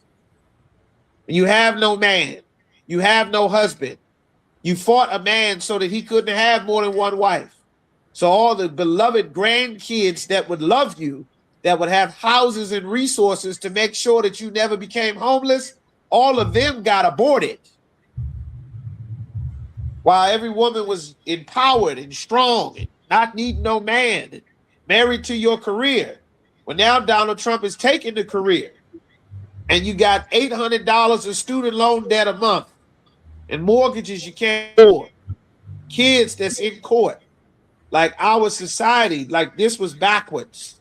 They lied to us. They tricked and scammed us while they got rich, while preachers got rich.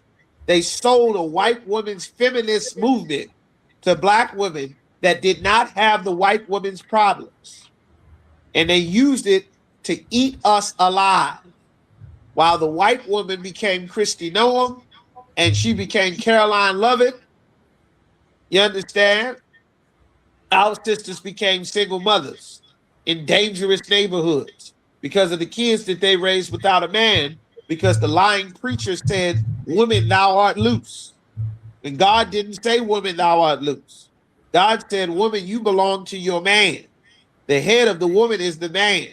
That's your authority. That's your filter. That's your veto. That's who says yes or no. And they removed that. And with that came the protection and the guidance to make sure that everything did not go off the rails the way that it is now. You understand? Keep going, Yagadar. Because it is polluted. It shall destroy you, even with a sore destruction. Understand? The Lord said because it's polluted.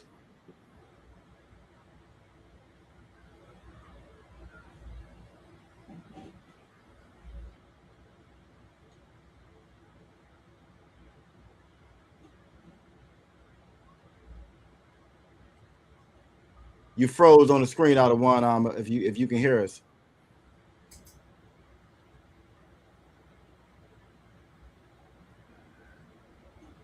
White man is the devil. Stand by. Okay, I was already there. Think you removed me. We see you now, the one. Right, but the other, I'd been up here for about 20 minutes. All right, so Okay, the host is muted. All right, no sweat. Let's see how long this hold up.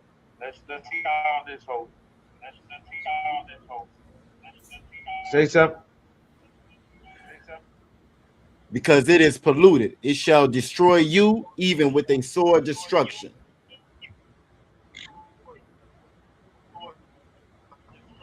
See, we had to be taught that this place was polluted. We had to be taught this. Our sons and daughters need to be taught this, because joining to America will teach your sons and daughters that they're supposed to live an alternative lifestyle. And then our people will end up with AIDS. To teach our sisters to go and be free from being tied down to one man. So you can go and have as many men as you want. And in the process of having as many men as you want, you get filled with herpes and gonorrhea and syphilis and STDs.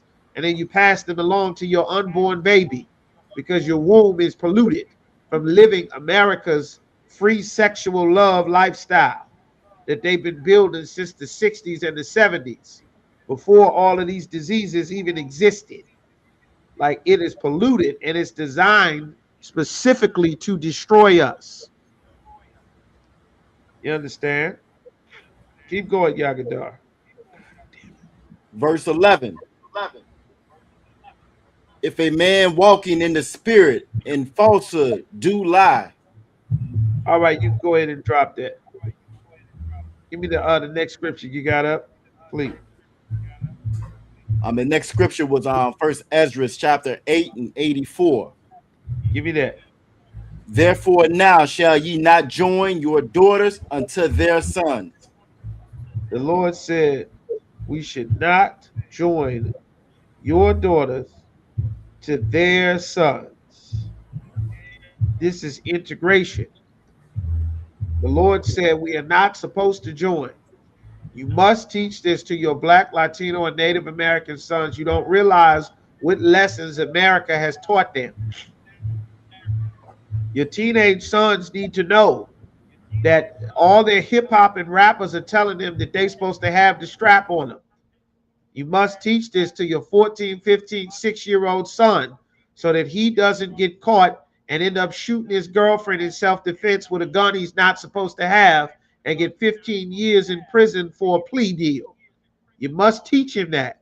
You don't know what this society that God said we were not supposed to be a part of has taught them. You must teach this to your daughter. Your daughter needs to learn that sex is marriage before she go and have sex with a boy as a teenager, and then go have sex with a different boy, and then the two boys end up fighting, and some little girl at 5 years old catches a stray bullet in her back and dies, so that she doesn't end up getting shot up with her new man when her other old man gets angry and jealous and kills them both. So that God does not kill your teenage daughter for having sex with multiple boys, which is adultery, because you have not taught her, because the pastors did not teach you that sex is marriage. A ton of kids, teenagers, kill each other all the time over who's all has had sex with this woman, with this girl. It happens all the time. You understand? This place is polluted. The instructions are polluted. It will destroy you with a sore destruction, with pain and sorrow. You must learn that an ungodly man digs up evil. A man that is against God, and most importantly, someone who God will hate. They must learn that if I smoke this cigarette, God will hate me. If I get high, God will hate me. Evil will come. So that before this one cigarette turns into cancer down the line, turns into autism in your children, because you smoked and damaged their young brain cells, because you have a terrible drug addiction to weed and cigarettes that is affecting the child while it's pregnant in your stomach, that is affecting all the children that have to walk past you when you're on the street, that is in your clothes, in your lips, in your tongue, in your hair, in the sheets, in the car, in the sofa of everyone that has to get near or walk past you.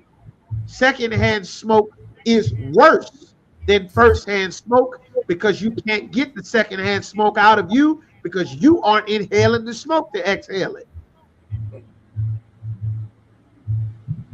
You understand?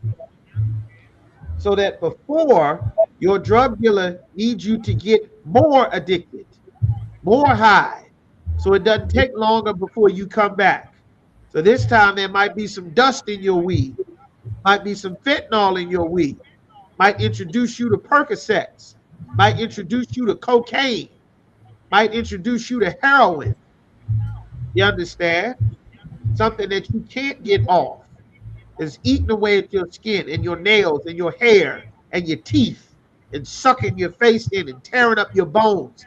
Got you scratching your blood that's in your veins, trying to scratch your blood out before you end up strung out on drugs and with a bitter and a sore destruction, stealing from your family for drug money, stealing from your mama for drug money, prostituting yourself for drug money, full of diseases from prostituting yourself for drug money, sharing needles for drugs.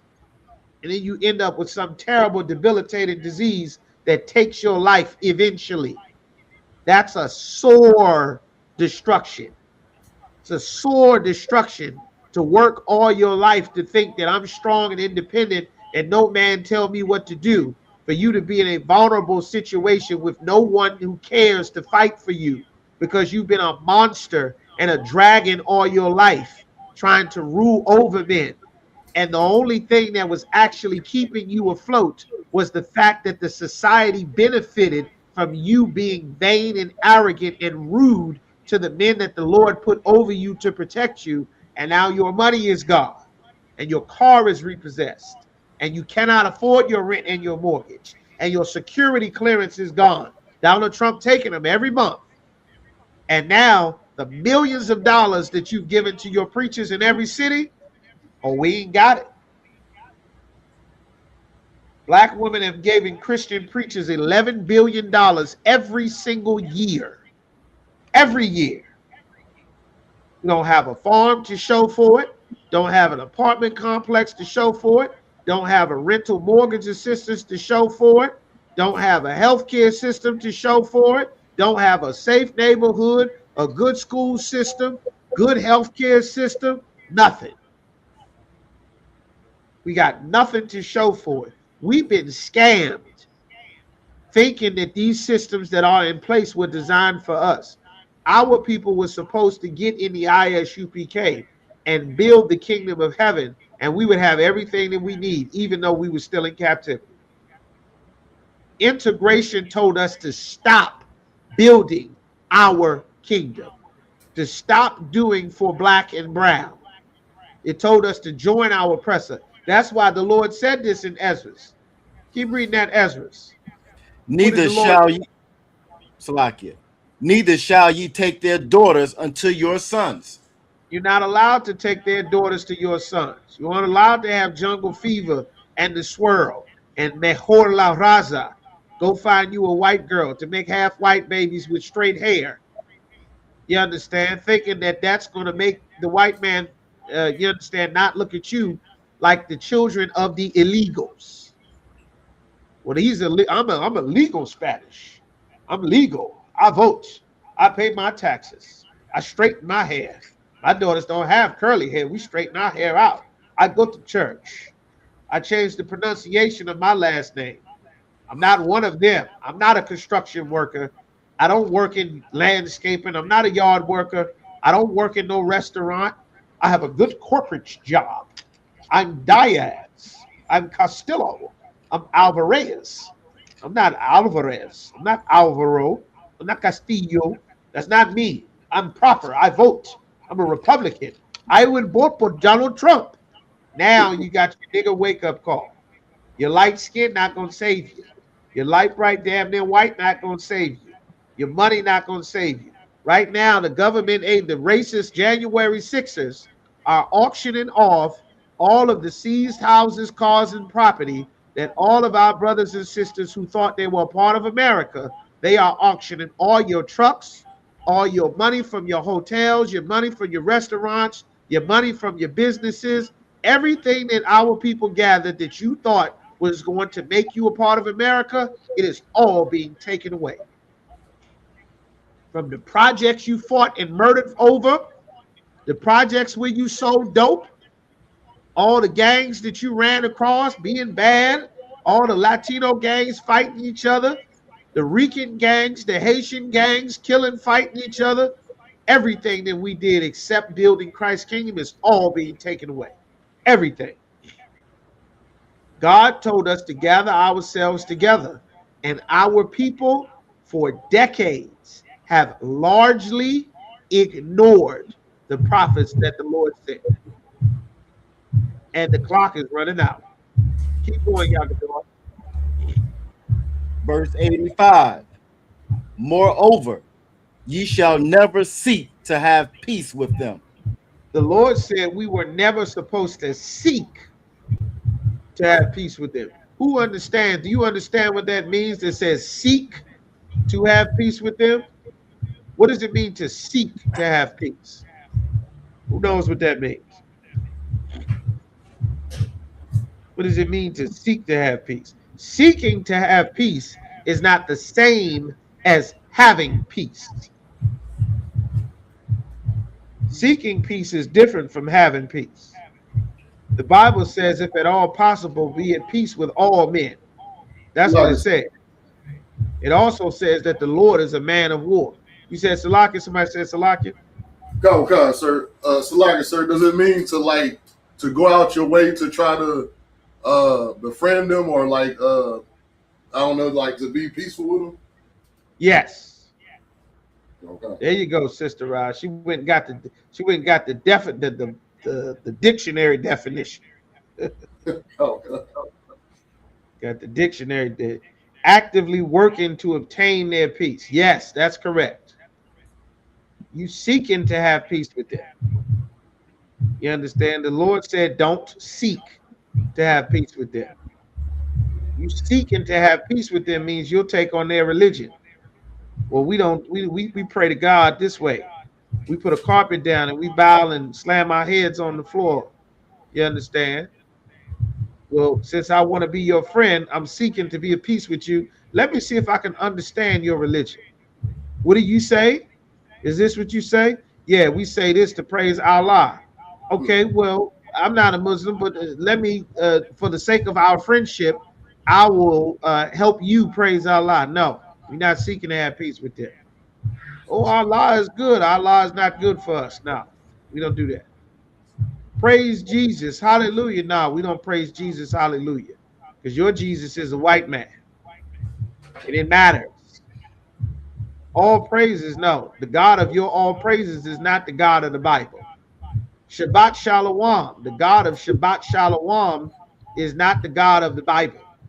The God of Shabbat Shalom lets you vote for your leader. Let you put baby doll tassels at the end of your t-shirts like a hula dress, and then confuse brothers and sisters for decades for something that was never taught in the original school. And now they say Shabbat Shalom and all praises and Yah and Yah and Jehovah and Yah and Ras. And they say all of these other things except for the one thing that it was always from the beginning when the Lord gave the knowledge of the truth and first set up the school. And everybody made something else. Now you got prostitution. Now you're getting high. Now you're teaching rape. Now you're letting your woman run off in your backside. You're threatening to murder your woman. All manner of evil and wickedness coming out of things that should have never existed. And if you are in any other fake Israelite group, you are in something that should have never existed. You're in a Christian church organization. Everything outside of the ISUPK is the Christian church. You are a Christian. You may be trying to not be as Christian as you were before, but you're still a Christian. Because to not be a Christian, you must be a part of the force to fix what is wrong with our people. That is what salvation is.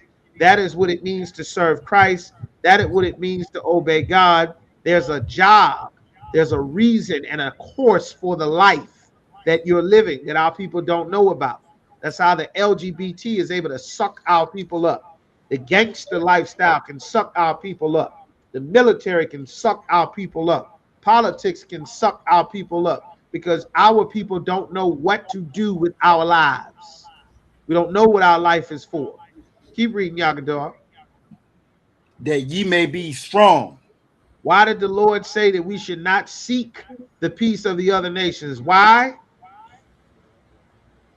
That ye may be strong. Which city did that Moabite? Which city did that Moabite? You understand? Hey, Shalom, brother, out of Mississippi. All right. Which city did that Moabite kill that young brother in? Salakia, sir. Go ahead, Yaquab. Columbia, South Carolina. Columbia, South Carolina. Do you know how many gangster disciples are in Columbia, South Carolina? Do you know how many GKBs are in Columbia, South Carolina? Gangster killer bloods. Do you know how many 107 Crips and Hoovers are in Columbia, South Carolina? Why in the hell does a Chinese man in Columbia, South Carolina think that he can safely pull a gun on any black person in a nigger city where he set up his Chinese man gas station and get rich every week with all of these actor thugging, running the streets, shoot up your neighborhood gangs? Do you know why? Because the strength that we built to fight each other does not protect us as a people. It doesn't secure our neighborhoods. It doesn't tell the Chinese man that he better not murder a young brother. It doesn't tell the East Indian man that he better not make a brother go take a dump in the grass and then take a picture of his private parts on camera and post it up in front of the store. It don't deter him. You might not be safe in Columbia, South Carolina, but the goddamn Chinese man with a business where he pull pistols on people and chase them in the woods, he's safe in Columbia, South Carolina. This is why it's imperative that we gather ourselves to the place where the Lord told us to be. Because we've gathered ourselves together. We gathered for Crippin. We gathered for GB the Reason. We gathered for Blood. We gathered for Roland. We gathered for we signed to the streets. We gathered for the block. We gathered for the Nation of Islam. We've been in Nation of Islam since the 60s. It didn't stop heroin, didn't stop crack, didn't stop mandatory minimums, didn't stop the government from infiltrating the Black Panthers. They had shotguns and rifles marching on the street, scaring white people to death. It didn't stop any of the problems that we have. That's why we must gather in this place. Because nobody else has the Spirit of the Lord. Nobody else is even connected to the Lord. Even understand the purpose for salvation. Salvation is to build something to protect your people. Read that 85 again. First Ezra, chapter 8, verse 85. Moreover, ye shall never seek to have peace with them. God said never. That means when your belly is empty, you are not supposed to compromise your empty belly to have peace with them. When your belly is full, you are not supposed to compromise to have peace with them. When you are down to your last, that doesn't mean you compromise and go sell drugs, go prostitute, go join the military, go rob. These options were left to us as a people because the Christian preachers stole all the other resources that were supposed to go to us, that your mother and your aunt and your grandmother refused to give to Commanding General YAHANNA, but they gave it all to Farrakhan. They gave it all to Elijah Muhammad. They gave it all to Eddie Long. They gave it all to Jesse Jackson. They gave it all to Geno Jenkins. They gave it all to, what's his name? What's the big head one? The power bottom. Found out he was a side. TD Jakes. They gave it all to Jakes and Creflo. They gave it all to your mama's pastor. While you in there singing and jumping up and down and taking pictures and looking fly. You understand? The money you giving them to get a bigger building is supposed to be housing and feeding and getting Pampers and diapers and housing assistance, places to live, not a new Cadillac for your pastor. You understand? They gave it all. Pastor shaming your mama on the internet. Pastor, I got this $900 to bless you with. You hard hit it. I said 1,200. I don't have the other 400. Well, what you waiting for? Hit the strip. Get my money. Yes, Pastor. I'm gonna see that's the problem. Y'all hard headed. Y'all got to pay to pray. You understand? These prayers ain't cheap. Take your mom out here, go give me that $400 and come back next service. This had never had anything to do with God. Never. The Christian church is a cancer that has infected all Blacks, Latinos, and Native Americans. It has intergenerationally infected us as a people. It's infected us so deep we're killing each other. Read, keep going, Yagador. That ye may be strong. That we may be strong. All of this strength we have to do evil to each other, we don't have enough strength to fight and this be my brother for the rest of our life like we used to. We can't get in no fist fight and then be best friends for the next 40 years of our life. We got to get in a fist fight. We swing, everybody miss, tight pants, stupid sliding shoes all over the floor, and then we all pull guns and kill people we not aiming at, and then do a life sentence in prison. That's what happens to us now, because we sought to have peace with our oppressors. We sought to have peace by shaving our beard off. You understand? You remember back in the day, brothers had afro, big afros. Sisters had afros, big afros. And then at some point, once Jesse Jackson said we not Negro, nigger, or colored no more, now we African Americans. And he was a federal government agent. Now that you African American, that bush got to get smaller. You know what? Why don't we just take it down real low? Let's get rid of that bush. It looked so black, so intimidating. We want to let them know to get to see the content of our character. We don't want them to look at us and be afraid. They don't want to look at us and see that they had us in slavery for 400 years. Show them your teeth. That afro it's so strong. That's it. Can you straighten your hair? Let's get a hot comb and burn that afro to make it lay down flat. Let's put some chemicals in it that's going to give everybody cancer seeping in through your pores. Let's see if we can make that afro straight hair. Let's get rid of those braids.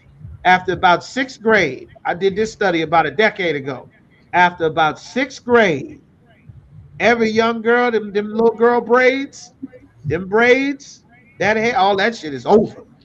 Straighten that hair out. You got to get that hair bobbing, get that hair perm. No more of this young, pretty, beautiful nigger baby doll hair. None of that. You got to grow up. Get rid of that afro. Get rid of that nigger hair. Get rid of that. Can't keep that. That's not professional. That's not accepted. That's not mature. That's not adult. That's not American. You got to get rid of that. That's too black, too ethnic, too ghetto, too niggerish. You aren't allowed to do that. Meanwhile, the Chinese man don't bathe in China or America. Mei Ling with that same outfit, 43 years, selling bad wings at that carryout. She got the same pair of shoes. Dong Wong, same thing. Them people in that nail salon got 3 outfits. They been wearing them same 3 outfits the whole time your rib been going to that nail salon, getting her nails done. You know all the outfits of all them people in that nail salon. Them Moabites got six outfits tops. All that money. You understand? They don't have to change who they are. You walk in that carryout, you see a little cat, dog, bobbing hands. You see a little Buddha and some bamboo. They're not changing their gods. You understand? The Arab man have multiple wives in the Middle East. He come to America and have multiple wives and don't get no damn court-issued ring or paper either. He ain't following the white man.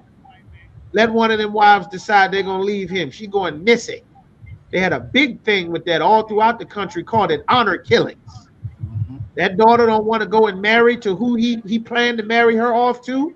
She want to go run away. They throw acid in her face. Happened all the time in America and the Middle East. They had to pass legislation to stop it from happening. because nobody was getting rid of their culture. Now, we are not promoting not washing your tail, not getting different changes of outfits, not looking good, not looking fly. It's not a crime. It's not unlawful. But the pursuit of us seeking to have peace with them made you look in the mirror and say, which doll is the good doll? Which doll is the bad doll? Which doll is the good doll? Oh, the one that looked like Barbie, Cinderella, and Snow White. Which one is the mean one? The one that looked like mommy? The one that looked like grandma? The one that looked like my sister? Which one of these look like you? Oh, I guess I'm the bad one. I'm the not good one. I'm the ugly one. Oh, that's why God said, don't seek to have peace with them. Most of the young brothers and sisters hate themselves. They already on the edge. Like, you got to get the spirit of the Lord so that can get in them. Kids don't have another 20 years like the previous generations do to try to figure it out. Everybody on the edge already. They don't have 30 years of trying to struggle to stand up straight. They don't have that in them anymore. You better get them in here before you lose them. You understand? You can't keep ignoring the prophets of the Lord. We're running out of time. All right? So the Lord said that we would be strong. There would be no one to support their businesses. They would be, if they wanted to do any business in our community, they'd be forced to give us the business and try to get a cut off of our business. But they wouldn't be able to set up shop because who would support them? Nobody. Who would go to their store? Nobody. Who would let them safely walk through the neighborhood? If I'm not safe in the neighborhood, why the hell is he safe in the neighborhood? That's the question. I live in 5C. You live in 5D. Why am I not safe in the 5 building, but he's safe in the 5 building? That's crazy. This is because we've been taught to hate ourselves. Salvation is to make you look at your brother like your brother again and not the ox. It's to make you look at your sister like a sister again and not an enemy, not someone I have to fight or destroy or hurt. You understand? This is supposed to be your backup. But us seeking to have peace with our oppressors made us be their backup. Like, we've been the backup for Islam. We were the backup that said, see, it ain't all about slavery and hating dark-skinned people. Look at all the dark-skinned black people over there that love Islam. They don't know about us castrating little boys and forcing them to watch the harems as the sheikh prostitutes their mother and their little sisters. They don't know about that. You know what they know? The Nation of Islam marching with smooth face and bow ties, looking cool. They don't know about, you understand, carrying hot chains barefoot, walking through the Sahara Desert in slave caravans. They don't know that about Islam. They just know assalamu alaikum and everything is good and we smile and be all nice and respectful. They don't know about you getting stoned to death because some bastard wanted to marry a 12-year-old to a 40-year-old pedophile and the baby wanted to run away. So they accuse her of something evil and throw rocks at her until she died because she don't want to be raped by a murderer. They don't know about that. They don't put that in there, Allah the beneficent and the most merciful. They don't never bring that part up. Or the red beards, when you eat the hearts of Allah's enemies that you cut out of a dead man that you just killed, and then you eat their heart and their blood from their heart drips on your beard. That's what the red beard is that you dumb niggas in the hood are wearing, thinking that you in a peaceful religion don't know the red beard is for eating hearts. But again, it's not your culture. It's not your God. You're a damn bird trying to swim in the water. Doesn't make sense. This is why we must gather ourselves together and put on the spirit of the Lord. We sought to have peace with people and their culture. We don't even know their culture. We didn't even know them. We went and got into Hollywood thinking we're going to get fame and success. You ran into a man that want to line you up and let other men run in your backside. Got a buck break you for a damn Hollywood career like Will Smith, like Diddy, like Usher. You understand? Just so that you can sing and dance, you got to let Clive Davis run in your behind. You understand? When you could have stayed singing and dancing in the Chitlin circuit and become a 10,000-aire and supported the local businesses and the local pool halls rather than go to Las Vegas and get turned into a male prostitute to get passed around all the Hollywood executives, then you try to smoke yourself to death or snort yourself to death because you got decades of regret from hoeing yourself out, trying to be a part of a place that will destroy you with a sore destruction, a bitter destruction. You understand? That's why Prince and Michael Jackson died of a drug overdose, thinking of what they had to do to fit into the society, to bleach your skin so you don't see that little black boy in the mirror every day, to chop up that nigger nose so you don't see them colored features every day. That's why every time some brother or sister make it and get rich and want to excel, you got to chop your nose. You got to cut your lips. You got to get some facial reconstruction surgery. Buy a new breast, buy a new behind. This place is a sore destruction. You can't even look at your real self in the mirror without somebody cutting something or adding something into you. You aren't even allowed to be slim or skinny or big or fat or light or dark. Everything must fit into this society. The Lord wants to deliver us from this filth. He wants to free us from all of this. That's what salvation is for. You understand? Give me that 28 and 68. What I want. Deuteronomy 28, 68. Get y'all out of here just a moment. We got a little bit late started, a lot of technical difficulties to water y'all hanging in there. I'm gonna hit a couple of these points before we get up out of here. You damn right. That's crazy work. You understand? This is Deuteronomy chapter 28 and 68. That's right. And the Most High shall bring thee into Egypt again with ships.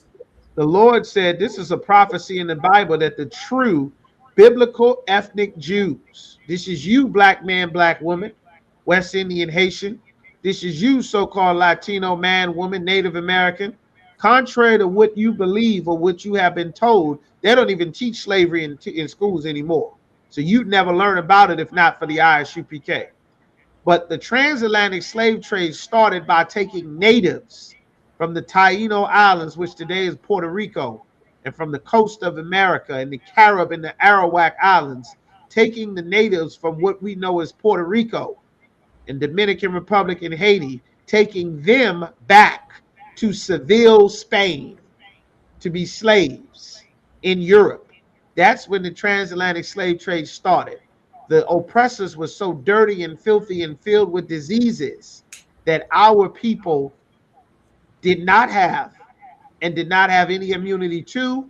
Our people died in such massive numbers that they then went and got the rest of us from the west coast of Africa.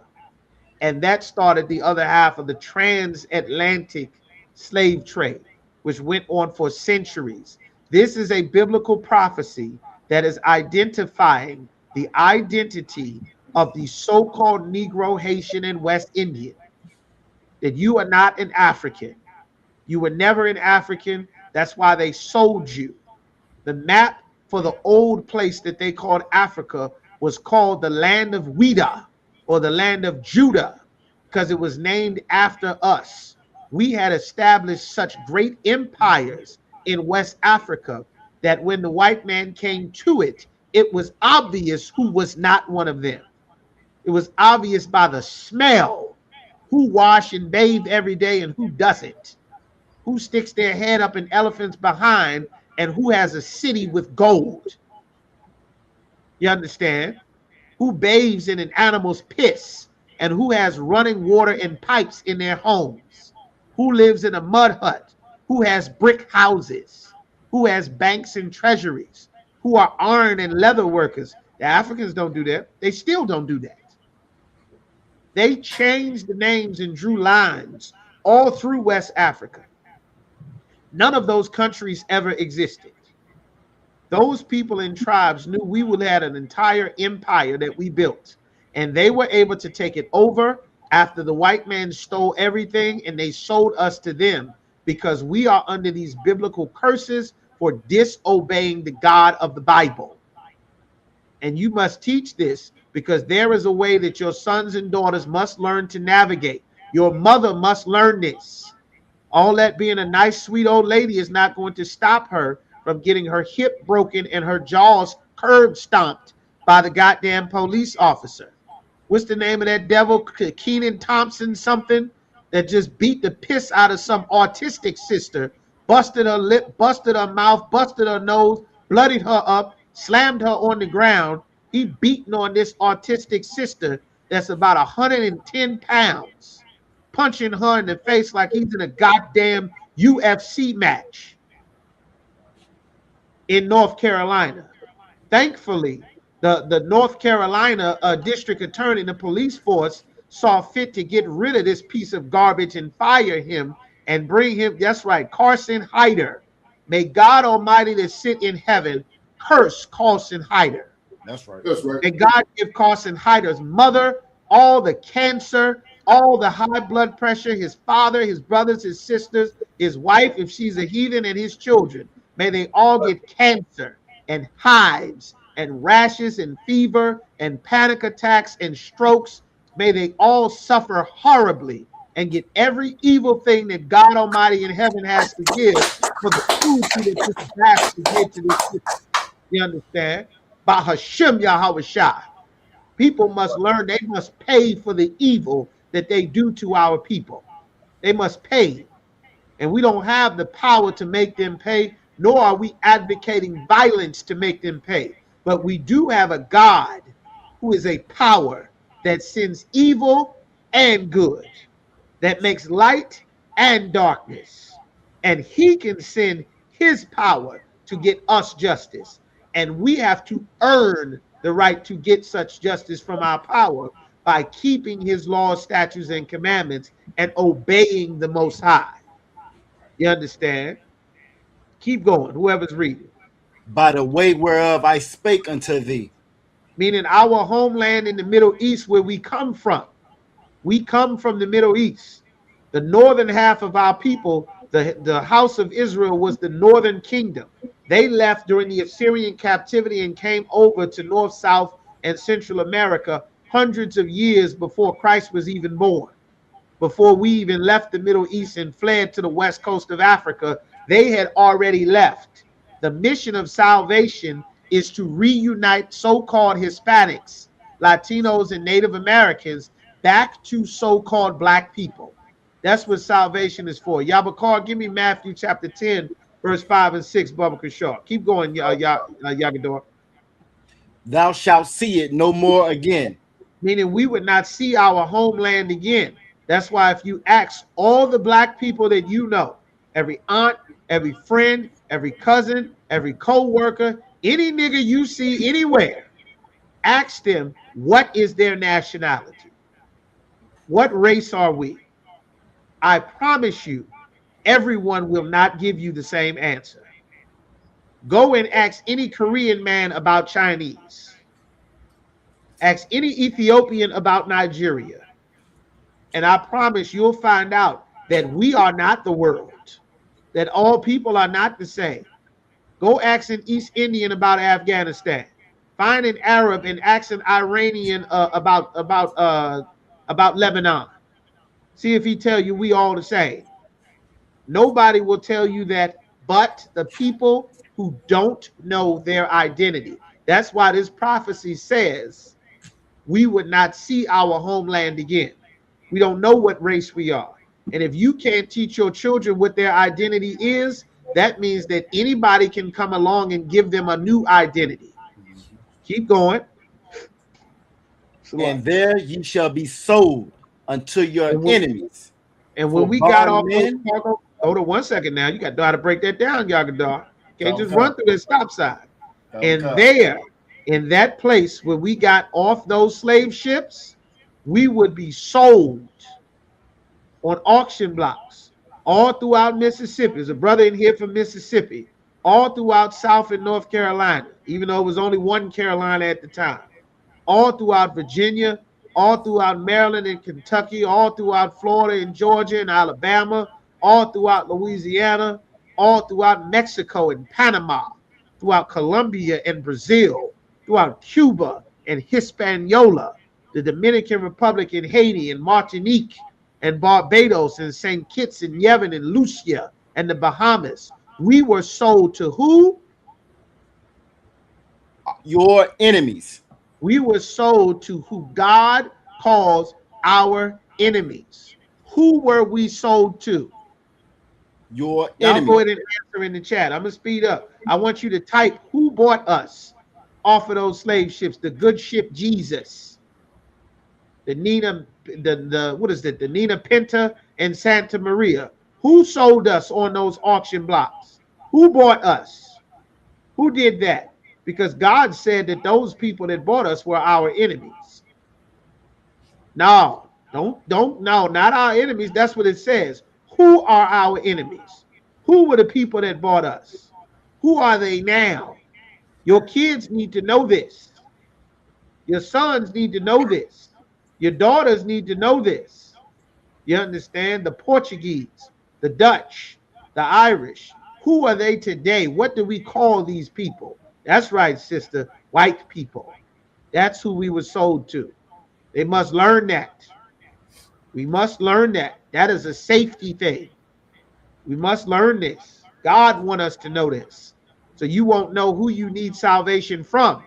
You'll think when the white boy walk into your all-black church that Jesus showed up, until Jesus pull out 3 9mm and start killing everybody. That's right. That's what happened when Dylan Roof went in that church in South Carolina. Keep going, Yagador. Shall be sold unto your enemies for bondmen. For a slave man, a man with his price on his head. Got a bounty on our heads. You haven't been taught there's a bounty on you.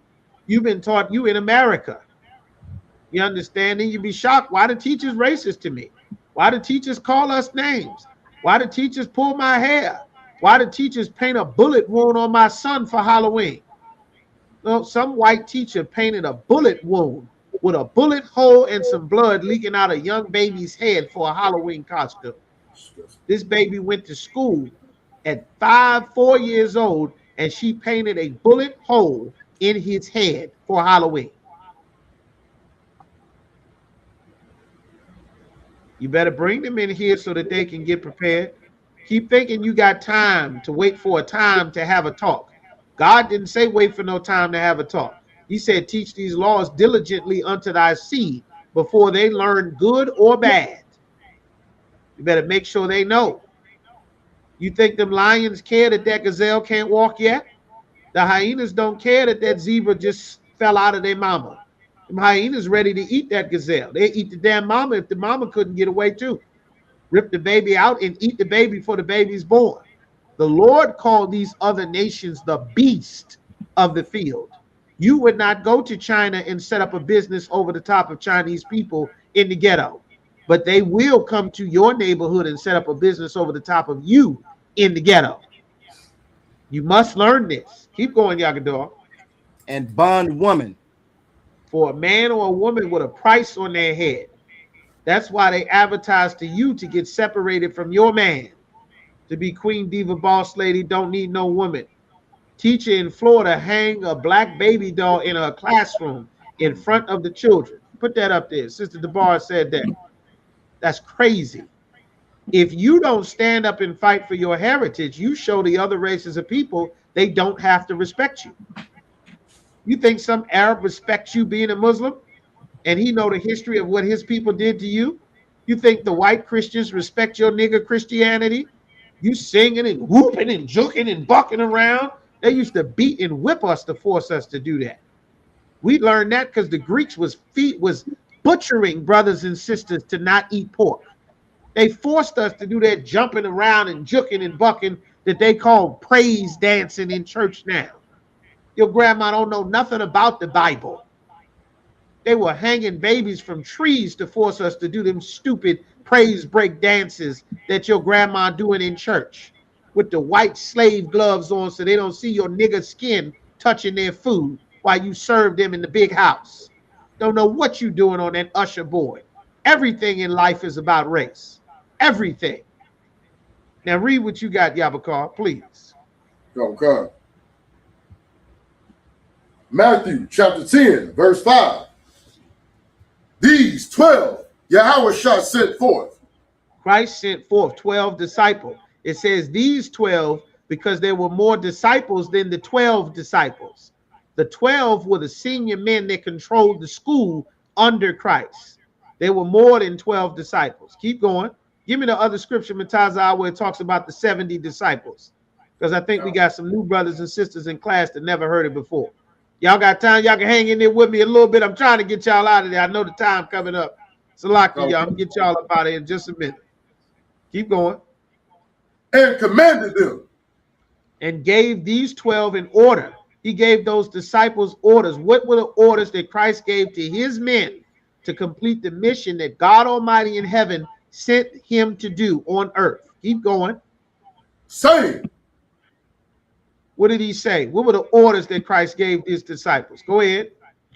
Go not into the way of the Gentiles. Don't go into the way of the other nations of people. The word Gentiles just means nations. Don't go to all the nations of people. Don't go everywhere like your Christian missionaries talking about the Lord is leading on my heart to get into the missions field. Where you going? You going to Detroit? You going to Baton Rouge? You going to New Orleans? You headed to Mosby Courts? You headed to Portsmouth or Petersburg? Did the Lord lead you to a missions to Norfolk? Nah, I'm going to Kenya. I'm going to India. I'm going to Angola. Or the Lord didn't lead you to help poor blacks and Latinos. The Lord leads you to go help everybody but the children of God, huh? It's just laid on my heart. You know, them people don't have nothing. Well, last I checked, niggas in Norfolk didn't have clean water. Got sewage coming out the pipes in Norfolk and Richmond. Why don't you do no missions there? Send tens of thousands of dollars of aid to them. Help them get clothes and food and shoes and fill their cabinets. While you feeding Africans and East Indians that's going to come to America and pull guns on your nephew and make him take a dump in the grass. Keep going. And into any city of the Samaritans enter ye not. And into any city of the Samaritans. The Samaritans were the Africans, the Ethiopians that were moved into our cities after they got gentrified. That's where the Samaritans. The people that lived in Samaria had already left the Middle East generations ago and came over to this side of the world. This is the mission he gave to his disciples. Go and find, keep going. Verse 6.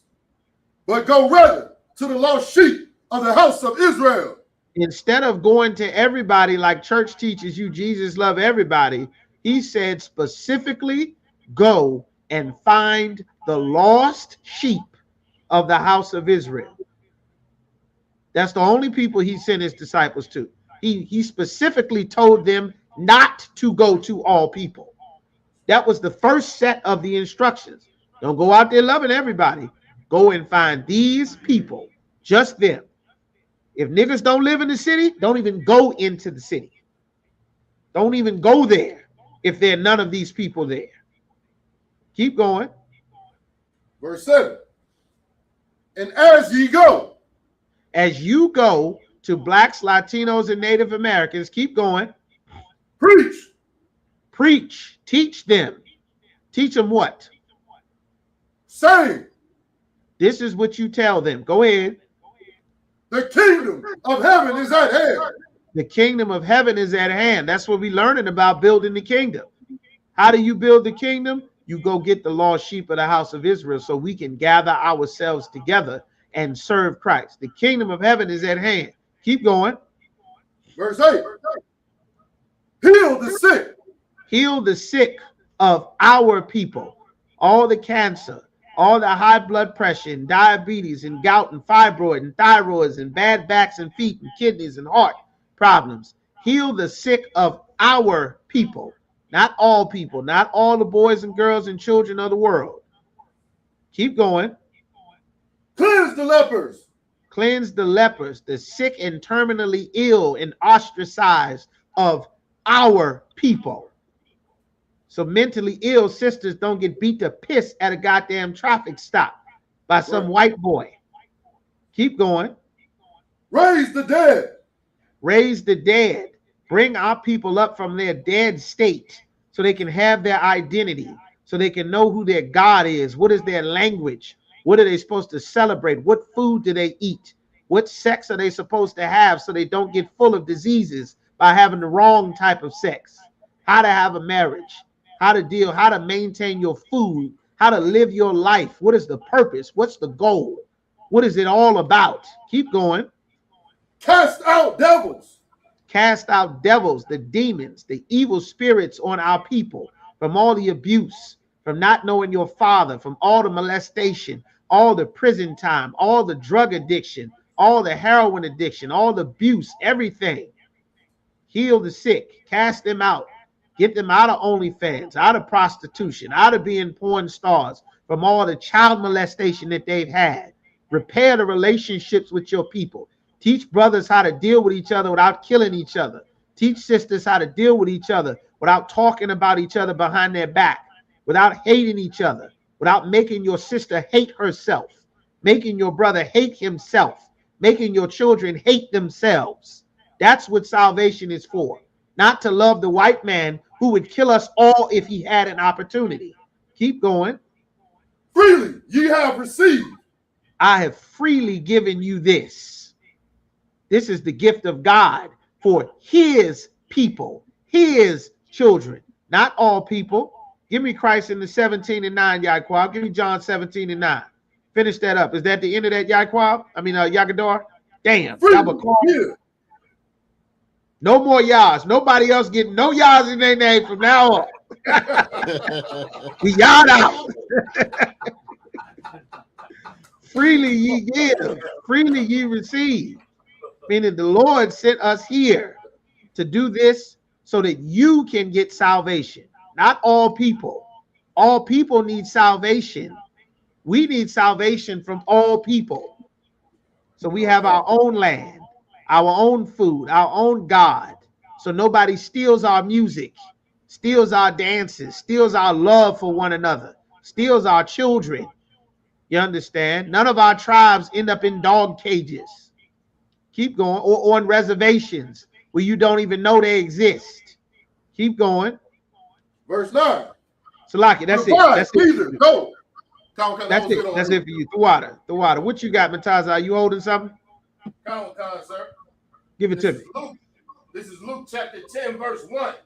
After these things, the Lord appointed other 70 also.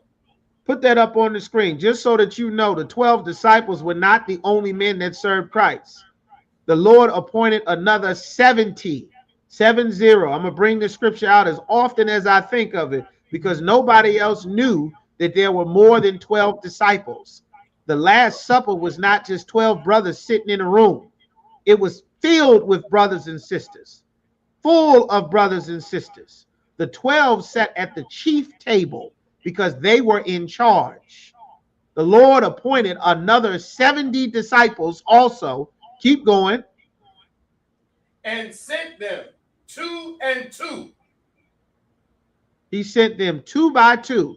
That is 35 groups of disciples that your preacher never taught you about. Who here were taught about these 70 disciples? I bet you only learned about the 12. I bet you didn't know there were 70 other disciples that got the same instructions. Keep reading, Matazah. Before his face into every city and place. He sent them 2 and 2 before his face. He sent them. He gave them an order before his face, meaning his face is here. This is before his face. Before he gets to the city, he given these 35 groups of brothers an order. Keep going. Whether he himself would come. If it's worth him coming to the city or not.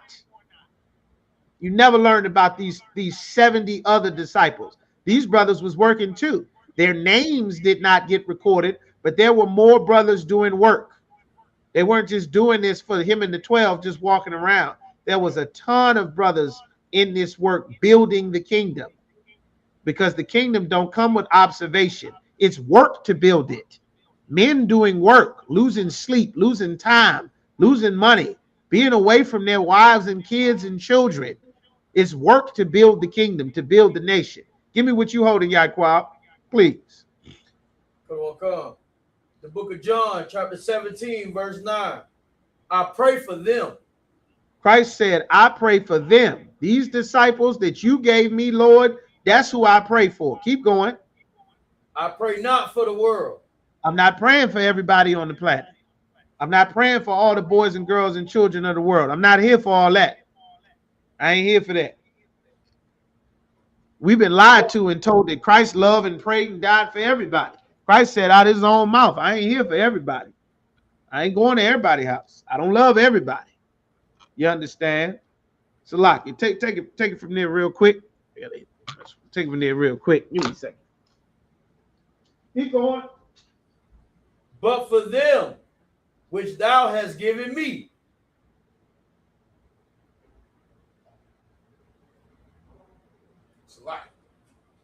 So this is Christ saying how he was given. I believe he said take it. How Christ take it out. Most High Christ. This is Christ talking about how he only prays and only looks out for and only cares for those who were given to him by the Most High. So it goes back to if you're in these classes, if you hear the truth, if you hear brothers out on the street, if you hear brothers on YouTube, and this makes sense, that's not by accident. Right. That's not by accident. The Lord does not want everybody. Right. The Lord does not want every nation, and he doesn't want everybody, even that is in the race of Israel, blacks, Latinos, and Native Americans. Only some were given that's right. to Christ. Salakia, sir. No, that's right. You're right on that. Damn right. He does not want everybody. You understand? Everybody has an opportunity if you are black, Latino, or Native American. But if you don't follow and humble yourselves to get under his disciples, he was not praying for you. That's why we tell brothers and sisters, if you are not in the ISUPK, you are not in the truth. Now, why would Christ even bother to say, I pray for them? I pray not for the world. Your whole life, you've been taught Christ loved everybody, died for everybody, praying for everybody. Christ said out of his own mouth, I'm praying for these that you gave me, that they follow me, that they do what I say because you sent me and they recognize it. Everybody else, they on their own. This is Christ's words. There were fake Israelites that refused to follow Christ. There were religious leaders that refused to follow Christ. There were politicians that refused to follow Christ. And Christ talked to them in riddles so that they couldn't understand a damn thing. He didn't love them. He didn't love everybody. He wasn't on everybody's side. And he knew everybody wasn't on his side. He rode with 12 disciples. All 12 of them disciples were strapped. They came to kill Christ in the middle of the night. The disciples asked Christ, what are we supposed to do? Are we going to kill him with the sword? People get Christ, you understand? Give me that scripture real quick. Where it says, shall we smite with the sword? They came to arrest Christ. Them disciples didn't give Christ up. Christ gave them an order to stand down. They were going to come and snatch Christ up like a criminal in the middle of the night. He said, I've been before you all the time. I've been in the temple. I've been in the streets. I ain't hiding from nobody. You could have come and get me at any time. I'm out here. He wasn't scary. They came and ran down on Christ, and Peter drew his sword and cut a man's ear off immediately. Those were trained warriors. They're not choir boys, not white men wearing them Roman togas and them bathrobes that you've been looking at all these pictures, seeing some dirty blonde beach boy talking all nice and smooth, hugging white kids. That's not Jesus in the Bible. That's not Christ. That image and that spirit of Christianity is why your son went to go join a gang rather than follow you to church. You don't want to be no gay choir boy hugging some white man speaking soft words. You want to be a rough warrior because the Lord is a man of war. And the God that you're trying to introduce to him is not the God that matches what's in his spirit. So he's going to have to go find God in the streets and ruin his life because you didn't get in the ISUPK. That's why Christ said, I pray for them. I pray not for the world. Christ told them when they ran down on Christ to arrest him, the disciples saw, it says, when they were which about him saw what would follow. They looking, they seeing the mob coming, they seeing the ops running down on them. They say, oh, it's going down. You understand? They say, oh, that's what it is? That's what we doing? You understand? What did they say unto him? Read that, Yagadar. Y'all don't know about Christ and these disciples. You've been thinking the men of God was scary sissies like you've been learning about it in church, in them uncomfortable shoes, sliding on the floor, singing like Luther Vandross. That's not the men of God in the Bible. Hit that. This is Luke chapter 22, verse 49. When they which were about him saw what would follow. They see the smoke coming. They see it's going down. They see the ops showing up. They see the torches. They see men. They see killers coming. What did they say? They said unto him, Lord. They said, Lord. They turned to Christ. They see the enemies coming. They see punk ass Judas coming. They see him coming. They said, Lord. What did they say? Shall we smite with the sword? We gonna kill him or not? What did they say? Shall we smite with the sword? We gonna open fire? It's going down. We getting it on. What's next? That's what the disciples said. They said, "Shall we smite with the sword?" They here so we can kill him. What's the order, sir? Salakia. That's what they asked Christ. They didn't get the hemming and hawing and holding hands and we are the world. They wasn't doing none of that. It was going to be some killing happening there if Christ did not stop them. He told them, no, Peter still shot somebody. You understand? These was not choir men. You understand? Christ had to rebuke Peter and told him this is supposed to happen. Christ even put the man's ear back on that Peter just cut his ear off. Christ put his ear back on and healed him, then went to be taken to prison. They got Christ mixed up, man. This is who we're supposed to be following. You understand? This is what all the young brothers and brothers that wants to be rough and strong and respectable, you put on the spirit of the Lord. They were ready for war, absolutely. They were trained men of war. They were not choir boys. They weren't thinking that Dylan Roof was coming to give them a hug when the Romans rolled up on them in the middle of the night. They didn't see Jesus. They saw enemies. You understand? With that, we way up over the time. The water, if y'all hanging in there, let's go ahead and get these security announcements, wrap it up, so I get y'all up out of there. All right, the water, clap it up, clap it up. All right, let's get the security announcement. We'll do it again on Friday. All right, let's get it. ISUPK security announcements. We are the ISUPK, started out of 1 West 125th Street, Harlem, New York. Room for new brother and sister. When a new brother or sister comes into the school, they are off limits for a year. They are to be saluted only. They are here to share themselves of the world. If they need transportation, the teacher will arrange it. After a year, if a brother or sister has an interest in a particular person, he or she must get permission from the head to speak to a brother or sister. There is another 6 months in which the brother and sister will court each other. After this 6-month period, the brother and sister will get permission from the head to marry. Tithes, which is a commandment. Numbers 18:21, Malachi 3:8-10, means 10 in the Hebrew. Ma'ashra, 10% of every penny of any increase the Most High gives you. What you're going to do, you're going to go to ISUPK.com, look up in the top left corner, you'll see a blue button that says tithes and donations. That's where you go to get your tithes and your donations at, all right?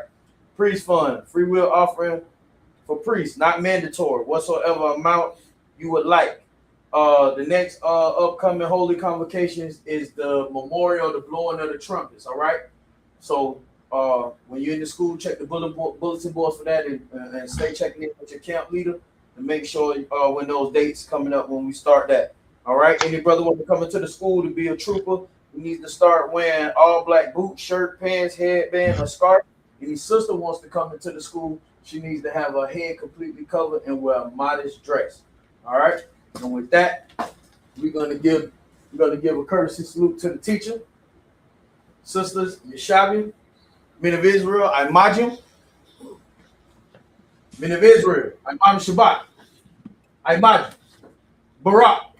Yahweh Hashem Yahushua Barakatah. Y'all by Shemal Shah Barakatham. Yahannah. Akim. Sar. Face the sisters. The sisters. Imagine. We're going to give a courtesy salute to the sisters. Men of Israel. Imagine Shabbat. Imagine. Barak. Yahweh Hashem Yahushua. Shemal Thumb by Shemal Shah. Yahannah. Class dismissed.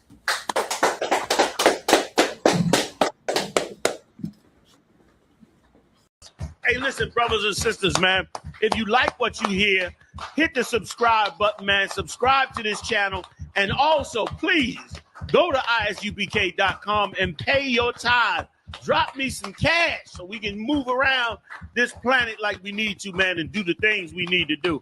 They're one West. They're one West. They're one West. They're